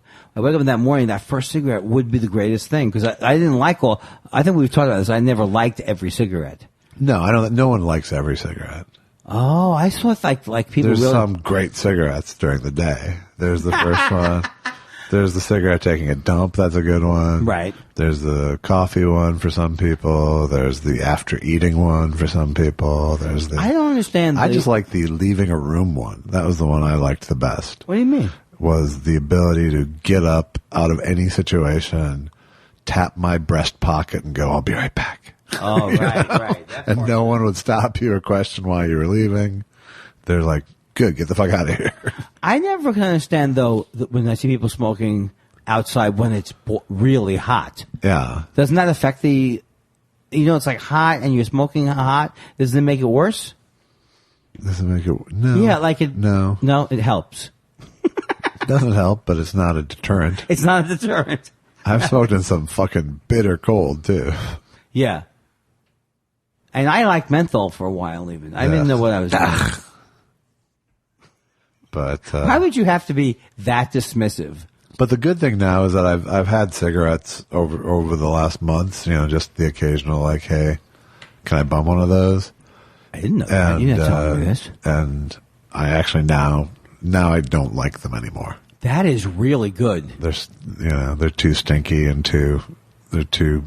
I like this little vape thing more than them now. You still haven't answered the question because maybe there is no question. Is there ever a time where you first say, like when you first get high, oh, that sweet nicotine blank? Like you feel the nicotine? No, I can't say I do. I just feel it's just answering. It's just I thought it made me focus better. I used to think that, but it's probably not. It makes you focus better because you're not thinking, I really want a cigarette. I want a cigarette. Right. That's the trick. But it's all fucking junkie thinking. Yeah, because you go, all your brain. I got my coffee. It's all your brain. Once you start trying to quit, it's all your brain trying to trick you. Right. It's all junkie thinking. It's all, you're just going to have one bullshit, you know. The thing that would be interesting is if it was good for you, then maybe I'd consider it. I think a lot of people might have a more open mind, yes. I think people who smoke cigars generally think that they're probably not going to, they like the taste of it, and they don't think they're going to die from it. I think that's probably true. Let's go and let's get into pipes. Let's get into pipes like elitist, like people listen to Bookworm.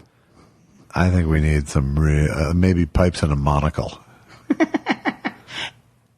I used to think that looked cool, smoking a pipe. It never tasted good to me. But it's like because you spend so much time, you're jabbing the thing, and then you're like, and you're also pondering over like the unified field theory. Let me take a look at that sock. Smoking accoutrements are cool. Yeah. That's why I collected Zippos for years. I had a Zippo. By the way, I'm putting if it's not there yet, but there's going to be a Thusparo Zippo for sale today. Is that true? Yes. I smoked in wherever I was, Chicago, out of a one of those vape pipes that was made to look like a Zippo. Oh yeah, I've never seen one. I've never seen them either, but I've seen those palm-sized vape things. Right, so it was like a lighter, but the Reese, who gave it to me, did comment that it's still kind of ridiculous because it doesn't look innocent that you're smoking a Zippo. No, drinking from a Zippo doesn't really change the playing field in terms of attracting attention. Do you ever say "well played" and mean it? I might mean it, but I always say it with a little zzz on it. I'll do a "well played, sir." Now, I want to tell you something that I noticed tonight was I would do a lot of asides that can work. So now I can distinguish that an aside like, do you ever say "let's get real" is different than when I start to ad-lib about something on the outside. Because one's a question to me. Yeah. One is, I'm a genius. The other is a comment to the universe. I think I'm a broadcaster now. Okay. But the best line of the night, I don't know if you can keep leave telling yourself that in a deep voice. Hey, I'm a broadcaster. The best line of the night for me, and I hope you leave it in, was put that vape pen down. Okay. Then it's in. I really do think I have a junkie personality, right? Yeah, seemingly. You know what? You know what's been making me feel it more recently, though? Yeah. I've been doing heroin. Really? It's a funny joke, isn't it? I wasn't listening. Okay, let's do it again. Oh, he said I'm doing heroin. Oh, okay, so sadly, I thought you were concerned. Okay, so here's the joke. Okay. I'm focused now. I've been thinking about doing heroin a lot. Oh, God, forget it. Do you have to ruin everything? Generally. Larry says, could Josh just write directly for James Adomian as Andy? Is there some reason why Andy himself must remain so centrally involved? Also, I will replace Bruce going forward. Deal? I think that's the best, one of my favorite jokes I've ever heard. Wow. And also, but I'm egomaniacal enough to say there's no way I'd let that happen. No, but you like any joke where the phrase Andy and centrally involved isn't there. Well, I really do believe at the bottom of my soul that the way Adomian does me is almost an argument for me never to do stand-up again. Because he shows the whole state, right. The Western, Eastern, what else? What more am I doing? It's the exception to it being the sincerest form of flattery. It's a nail in my coffin. Greasy Downs says, longtime fan here. I once saw Andy at a small club here in Wilmington, North Carolina. I felt like he stared at me most of the set. I met Rich Voss at the same club, and he refused to make eye contact. What's going on? Is it me? I do, now, I have trouble with short-term memory, and I have trouble remembering gigs. I do remember I went to a Charlottesville. I went to Wilmington, and I went to something in South Carolina and North Carolina. Like a Charlie Goodnights or something like that? No, it wasn't that, because I bombed there. I remember that. I bombed in all the classic clubs, so they go, this club's it's been here since the 80s. Right. And it's still doing great. Charlie Goodnights, bombed. Zanies, bombed. Houston Joke Joint, bombed. Caroline's, bombed. I've had a couple of good, let's not kid ourselves. I've had a couple of good sets. I was wondering what the breaking point would be. Yoshi Yamamoto. Hey, Yamamoto. He says, can we hear you guys as Alex Jones complaining about losing his platforms? I can't do it, but you could do the impression. I can't do Alex Jones. No, I actually don't. I haven't watched his shtick enough to be able to regurgitate it. So great that if he could be removed from everywhere. It feels good that he. I mean, I know that there are certain things that are controversial, but when you say that children being murdered didn't happen, and you harassed the parents of the children who died. Yeah, no, he's an evil piece of shit. Thank you. That much I know. Yeah, but he's also like a little bit like a horribly depressing Wally George.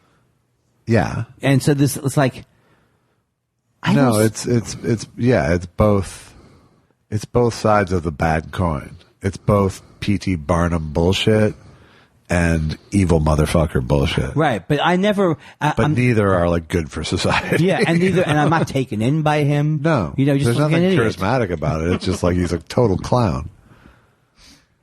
Also, Yoshi says, Andy's last appearance on Todd Glass's show is hilarious, but I thought Josh was supposed to tag along this time. Yeah, that's very interesting that he says that, because I did actually think that, because I decided to think in general more... when something comes up, I should think about it, whether it's for the podcast, but I wouldn't have thought, but I did think about it for a second, and I know Todd I was wrong about people before. Yeah. I thought they would, but I think Todd's very controlling in a way, in a comedic way. In my experience. Yeah. And so, him, yeah. It really is, he probably needs a one-on-one with me, in a way. He's not going to ask us about the podcast, right. But I could be wrong about that, and I maybe I should ask in the future.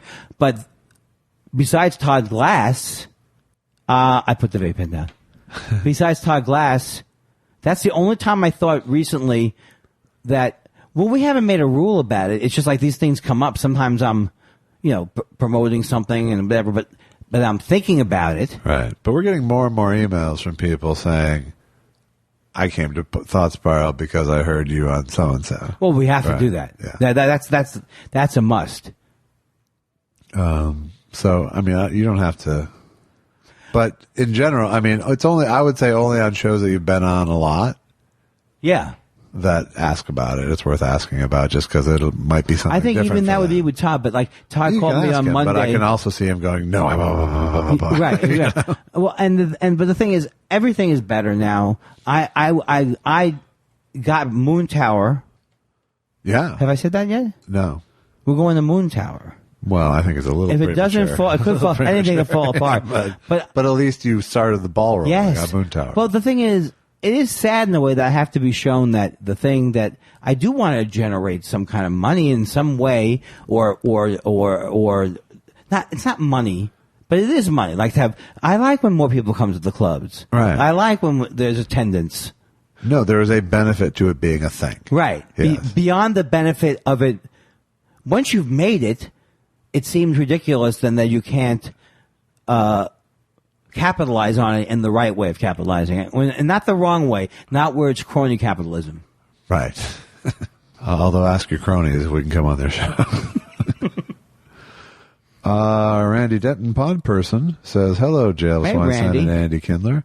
I was lucky enough to be in Minneapolis last week and saw Dave Attell, who was great. Acme seems like a perfect comedy venue. Would you change anything about it if you could?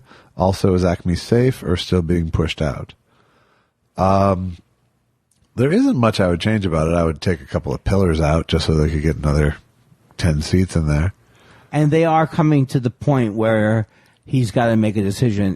They've definitely lost business from them, the construction. Yeah. And one of the ways they lost business is like in the old days, people would come before the second show on Friday or Saturday, and they would drink in the bar, eat food. Right. But because there's nowhere to park, when it's all filled up, it's hard to have enough people from the first show and the second show parking there. Right.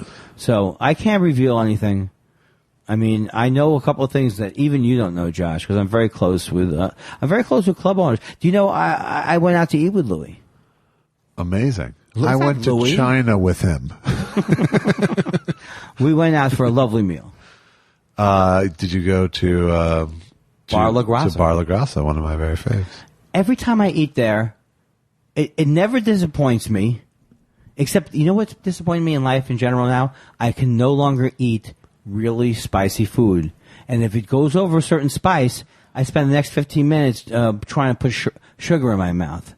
I think could be an age thing, or it could be an age thing, or it could be something with the taste buds. How do you feel about it, Josh? It's an age thing. You're old. But I mean, do you prefer really spicy things? I like really spicy things, but I don't go after them. Well, here's my argument. If it's too spicy, it overwhelms your taste buds, doesn't it? Is my argument. Well, yes, by definition, if it's too spicy, it is then too spicy. Well, no, I didn't mean too spicy. A certain amount of spice. Right, but I'm just saying. There are some things that are just overpoweringly spicy without flavor, and some things that are flavored very spicy. You know what I mean? I know what you're saying, and I believe you. There are some deep, real flavors that have a real burn to them. I haven't experienced that. Once I get the first... it's fine. Oh, with the tongue, where's the sugar? I need the sugar on my tongue. Sugar on my tongue. That was good. But no, lady, I can't ha with the water.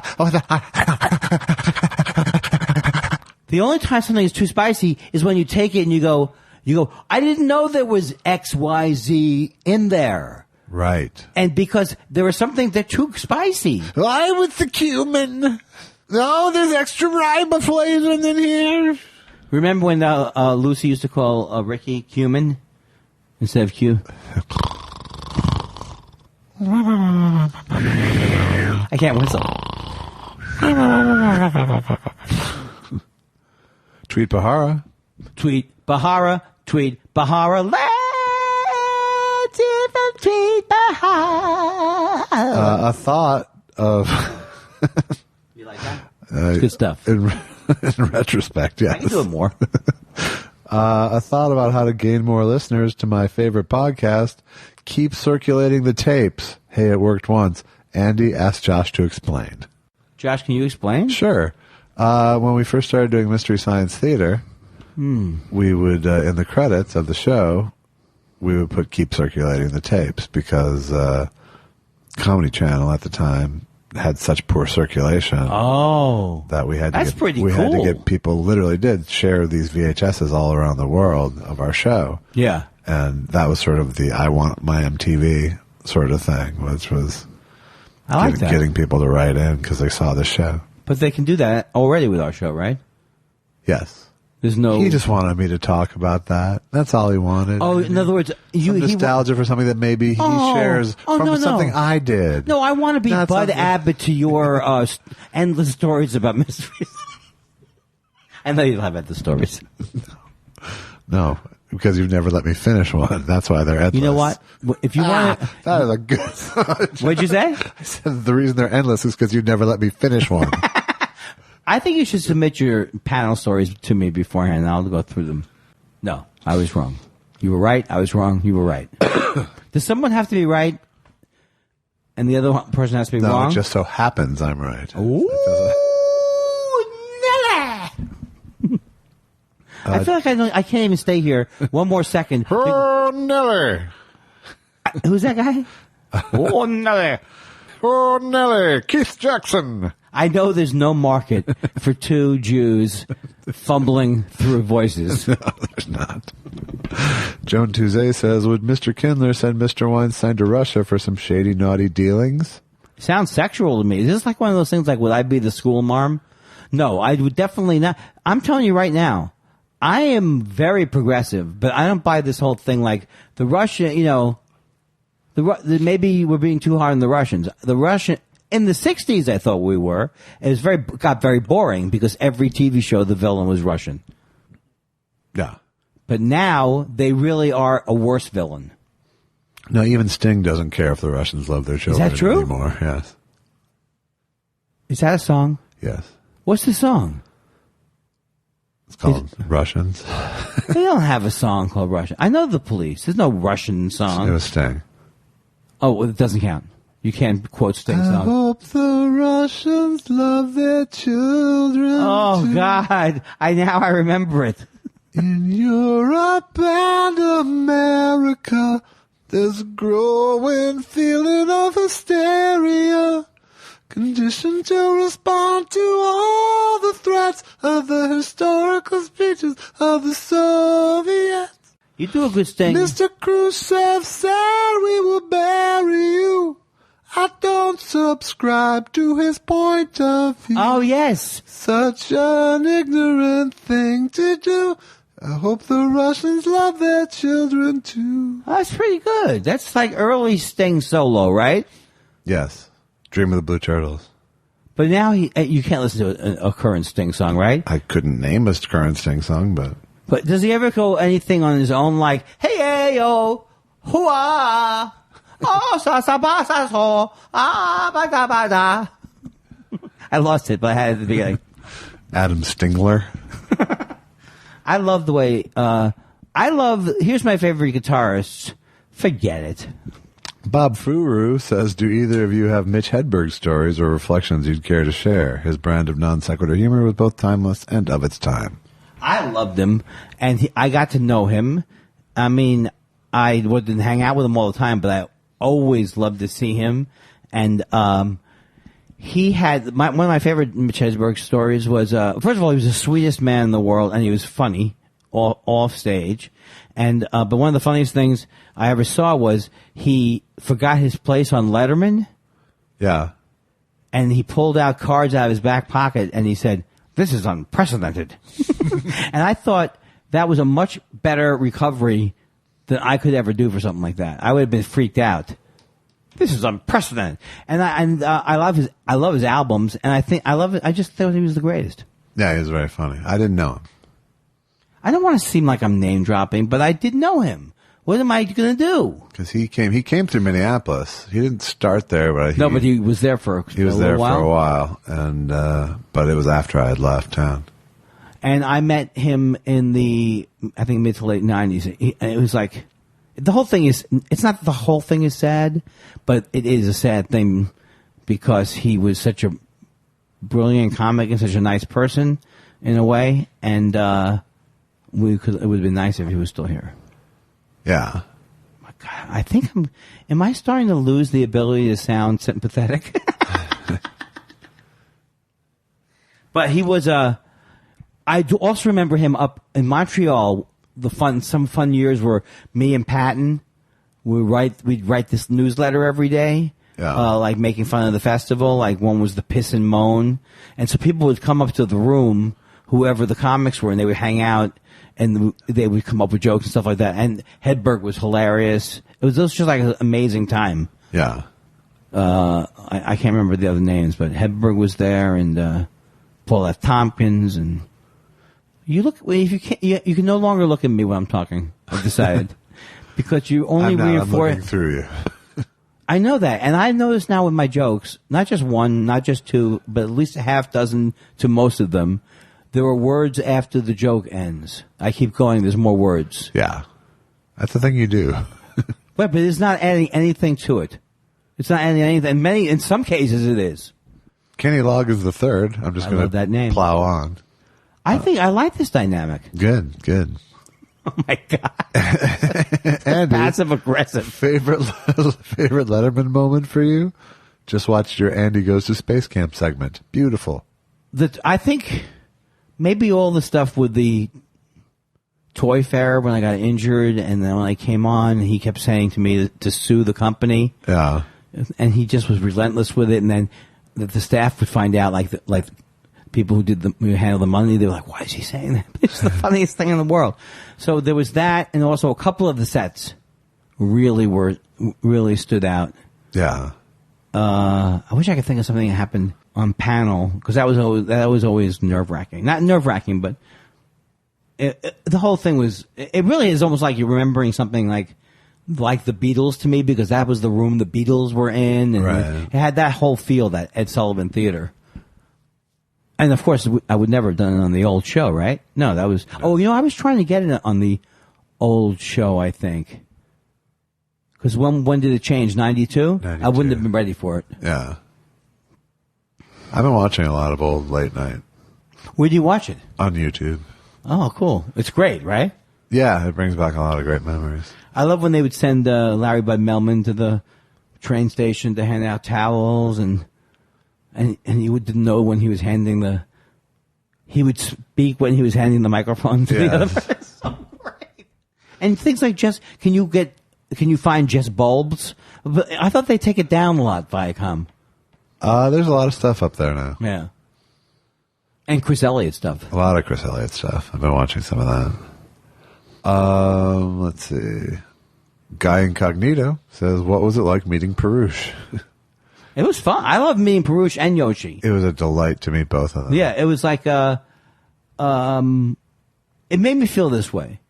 I'm not saying I'd ever go on a thought spiral cruise with everybody who listens to the show, but that's only because I don't like cruises.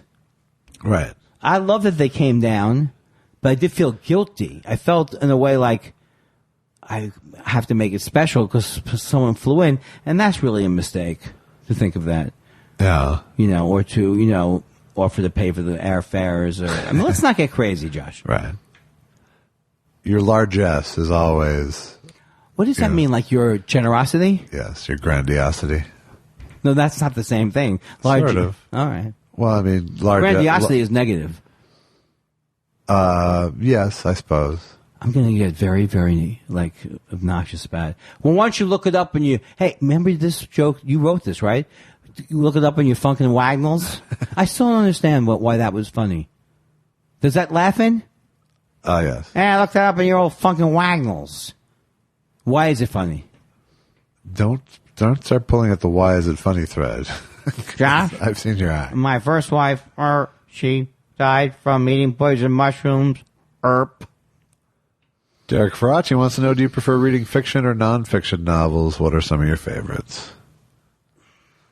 I generally read nonfiction. I'm reading fiction right now. I'm reading Christopher Moore's Noir right now, which is pretty funny. And actually very funny. Is it a graphic novel? No.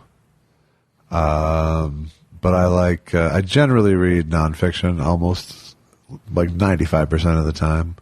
I agree with you on that. And it's I like biographies but then I also love the autobiographical graphic memoir stuff. I just love that stuff. Yeah. And anything that's like a story about somebody because you have to make a commitment to go into fiction. But it is kind of like just a little trick, because I do remember reading things like Crime and Punishment and loving them, or Ernest Hemingway stuff. It felt like that was really happening. Yeah. But for some reason, my instinct is to not dive into a different world. Yeah, I don't have an escapist Jones, really. And that's why, everybody does watch that Game of Thrones at some point, but I don't know if I want to watch it. You have watched it. Enough to know it's not my thing. How about Walking Dead? People love that show. Not my thing.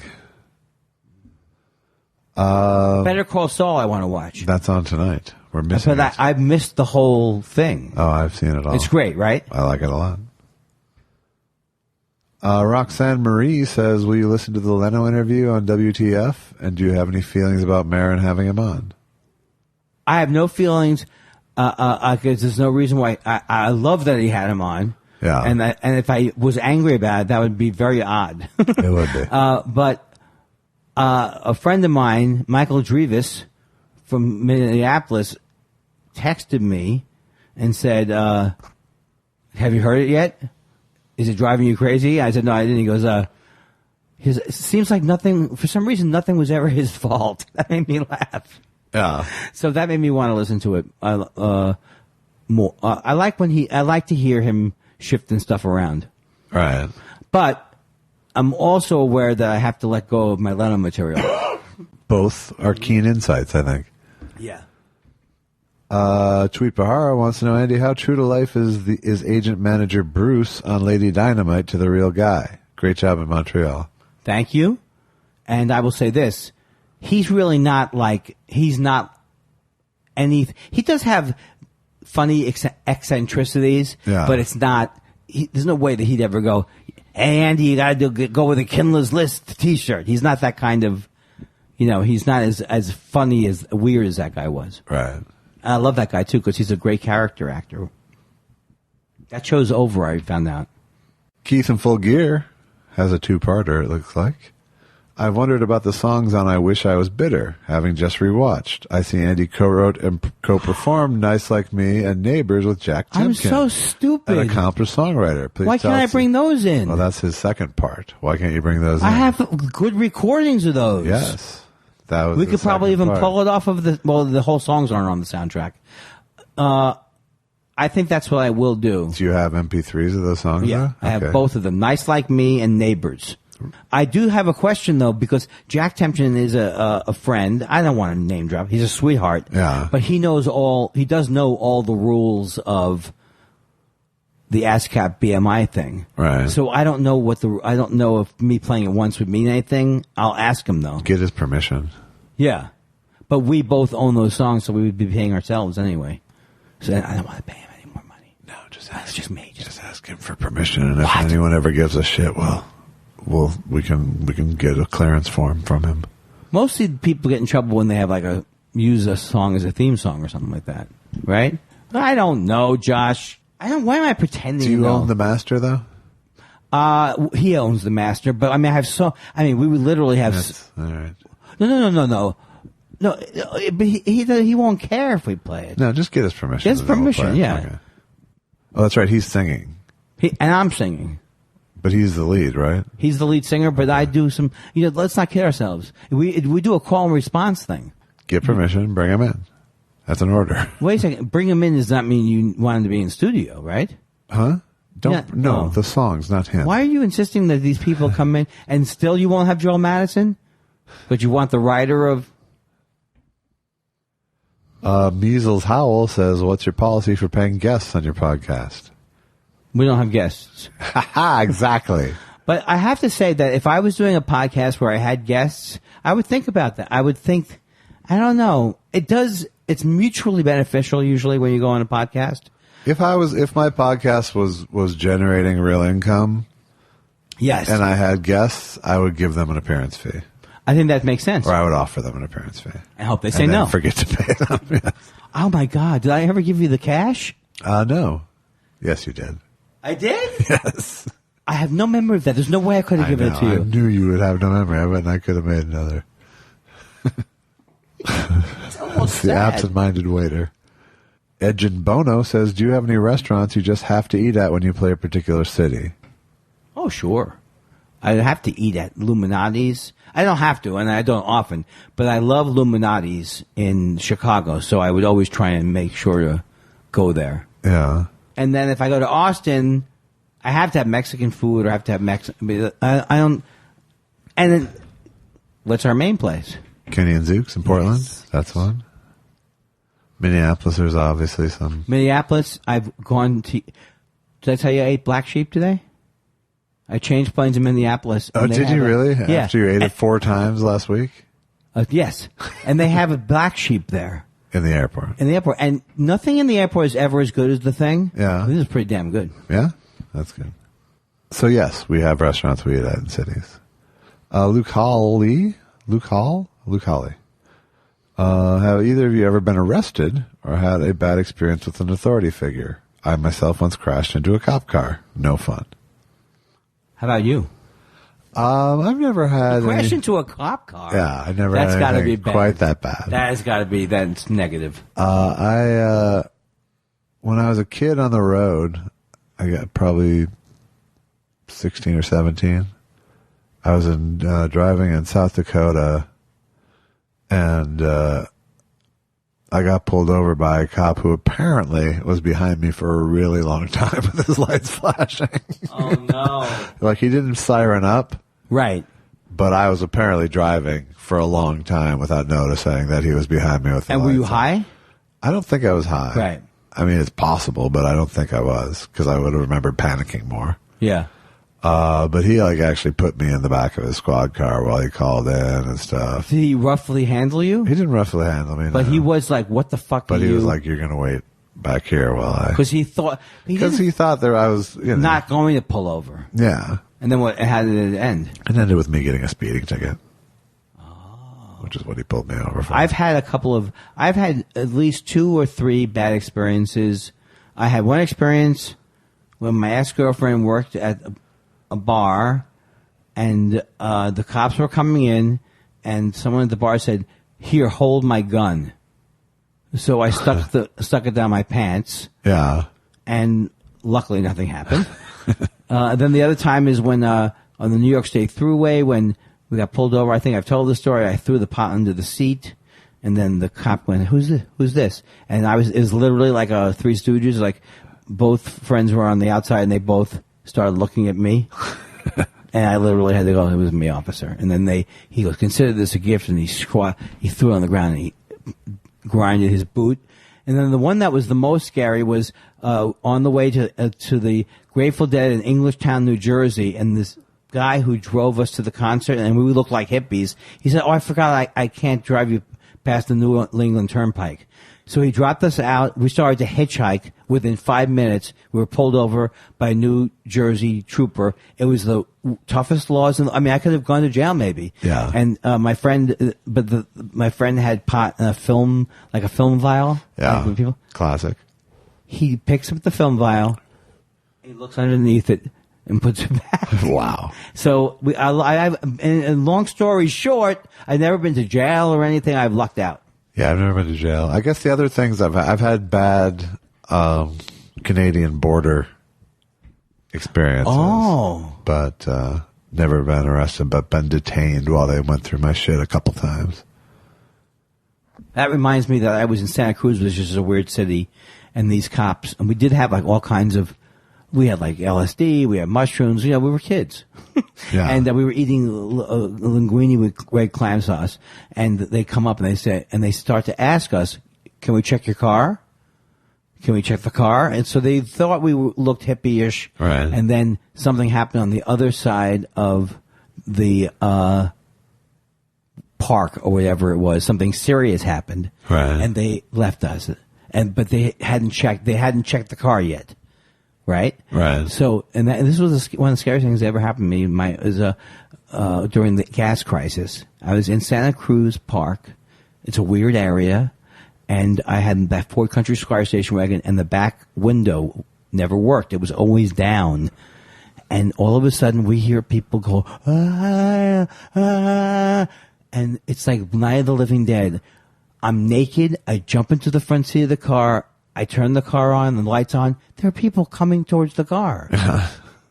And so it could have been those people, they left me earlier. And then for the rest of the night, my girlfriend and I drove around Santa Cruz, trying to park, because we had no gas. Yeah. And we had to wait till the next day to get gas because it was odds and evens. And every time we would pull over, the cops would come by. I mean, it was like it really was a living nightmare. It was, gas shortage days. You were too young for that, right? Yeah. Because that was 70, in the mid-70s, I think. All right.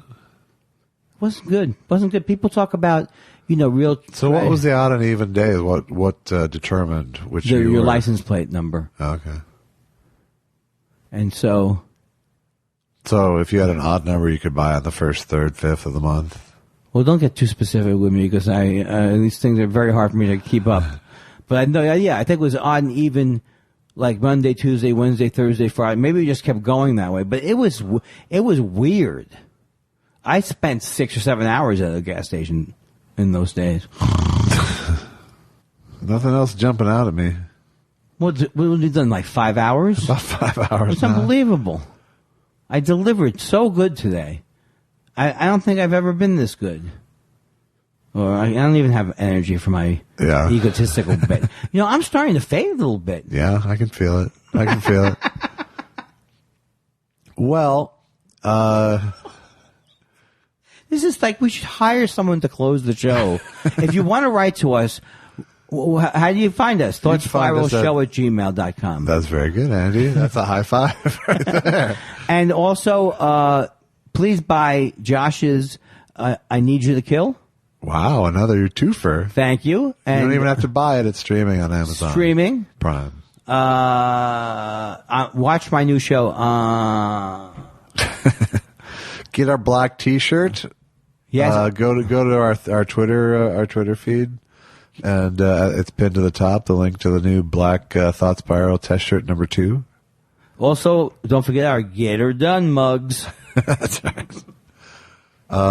So until next time, we'll be in Louisiana. For next time you hear us, we'll be in. I'm so frightened about this. This is going to be good. It's so you shouldn't have kept me this long because I need to go look at the goddamn script. You have to study your lines. Good night, everybody.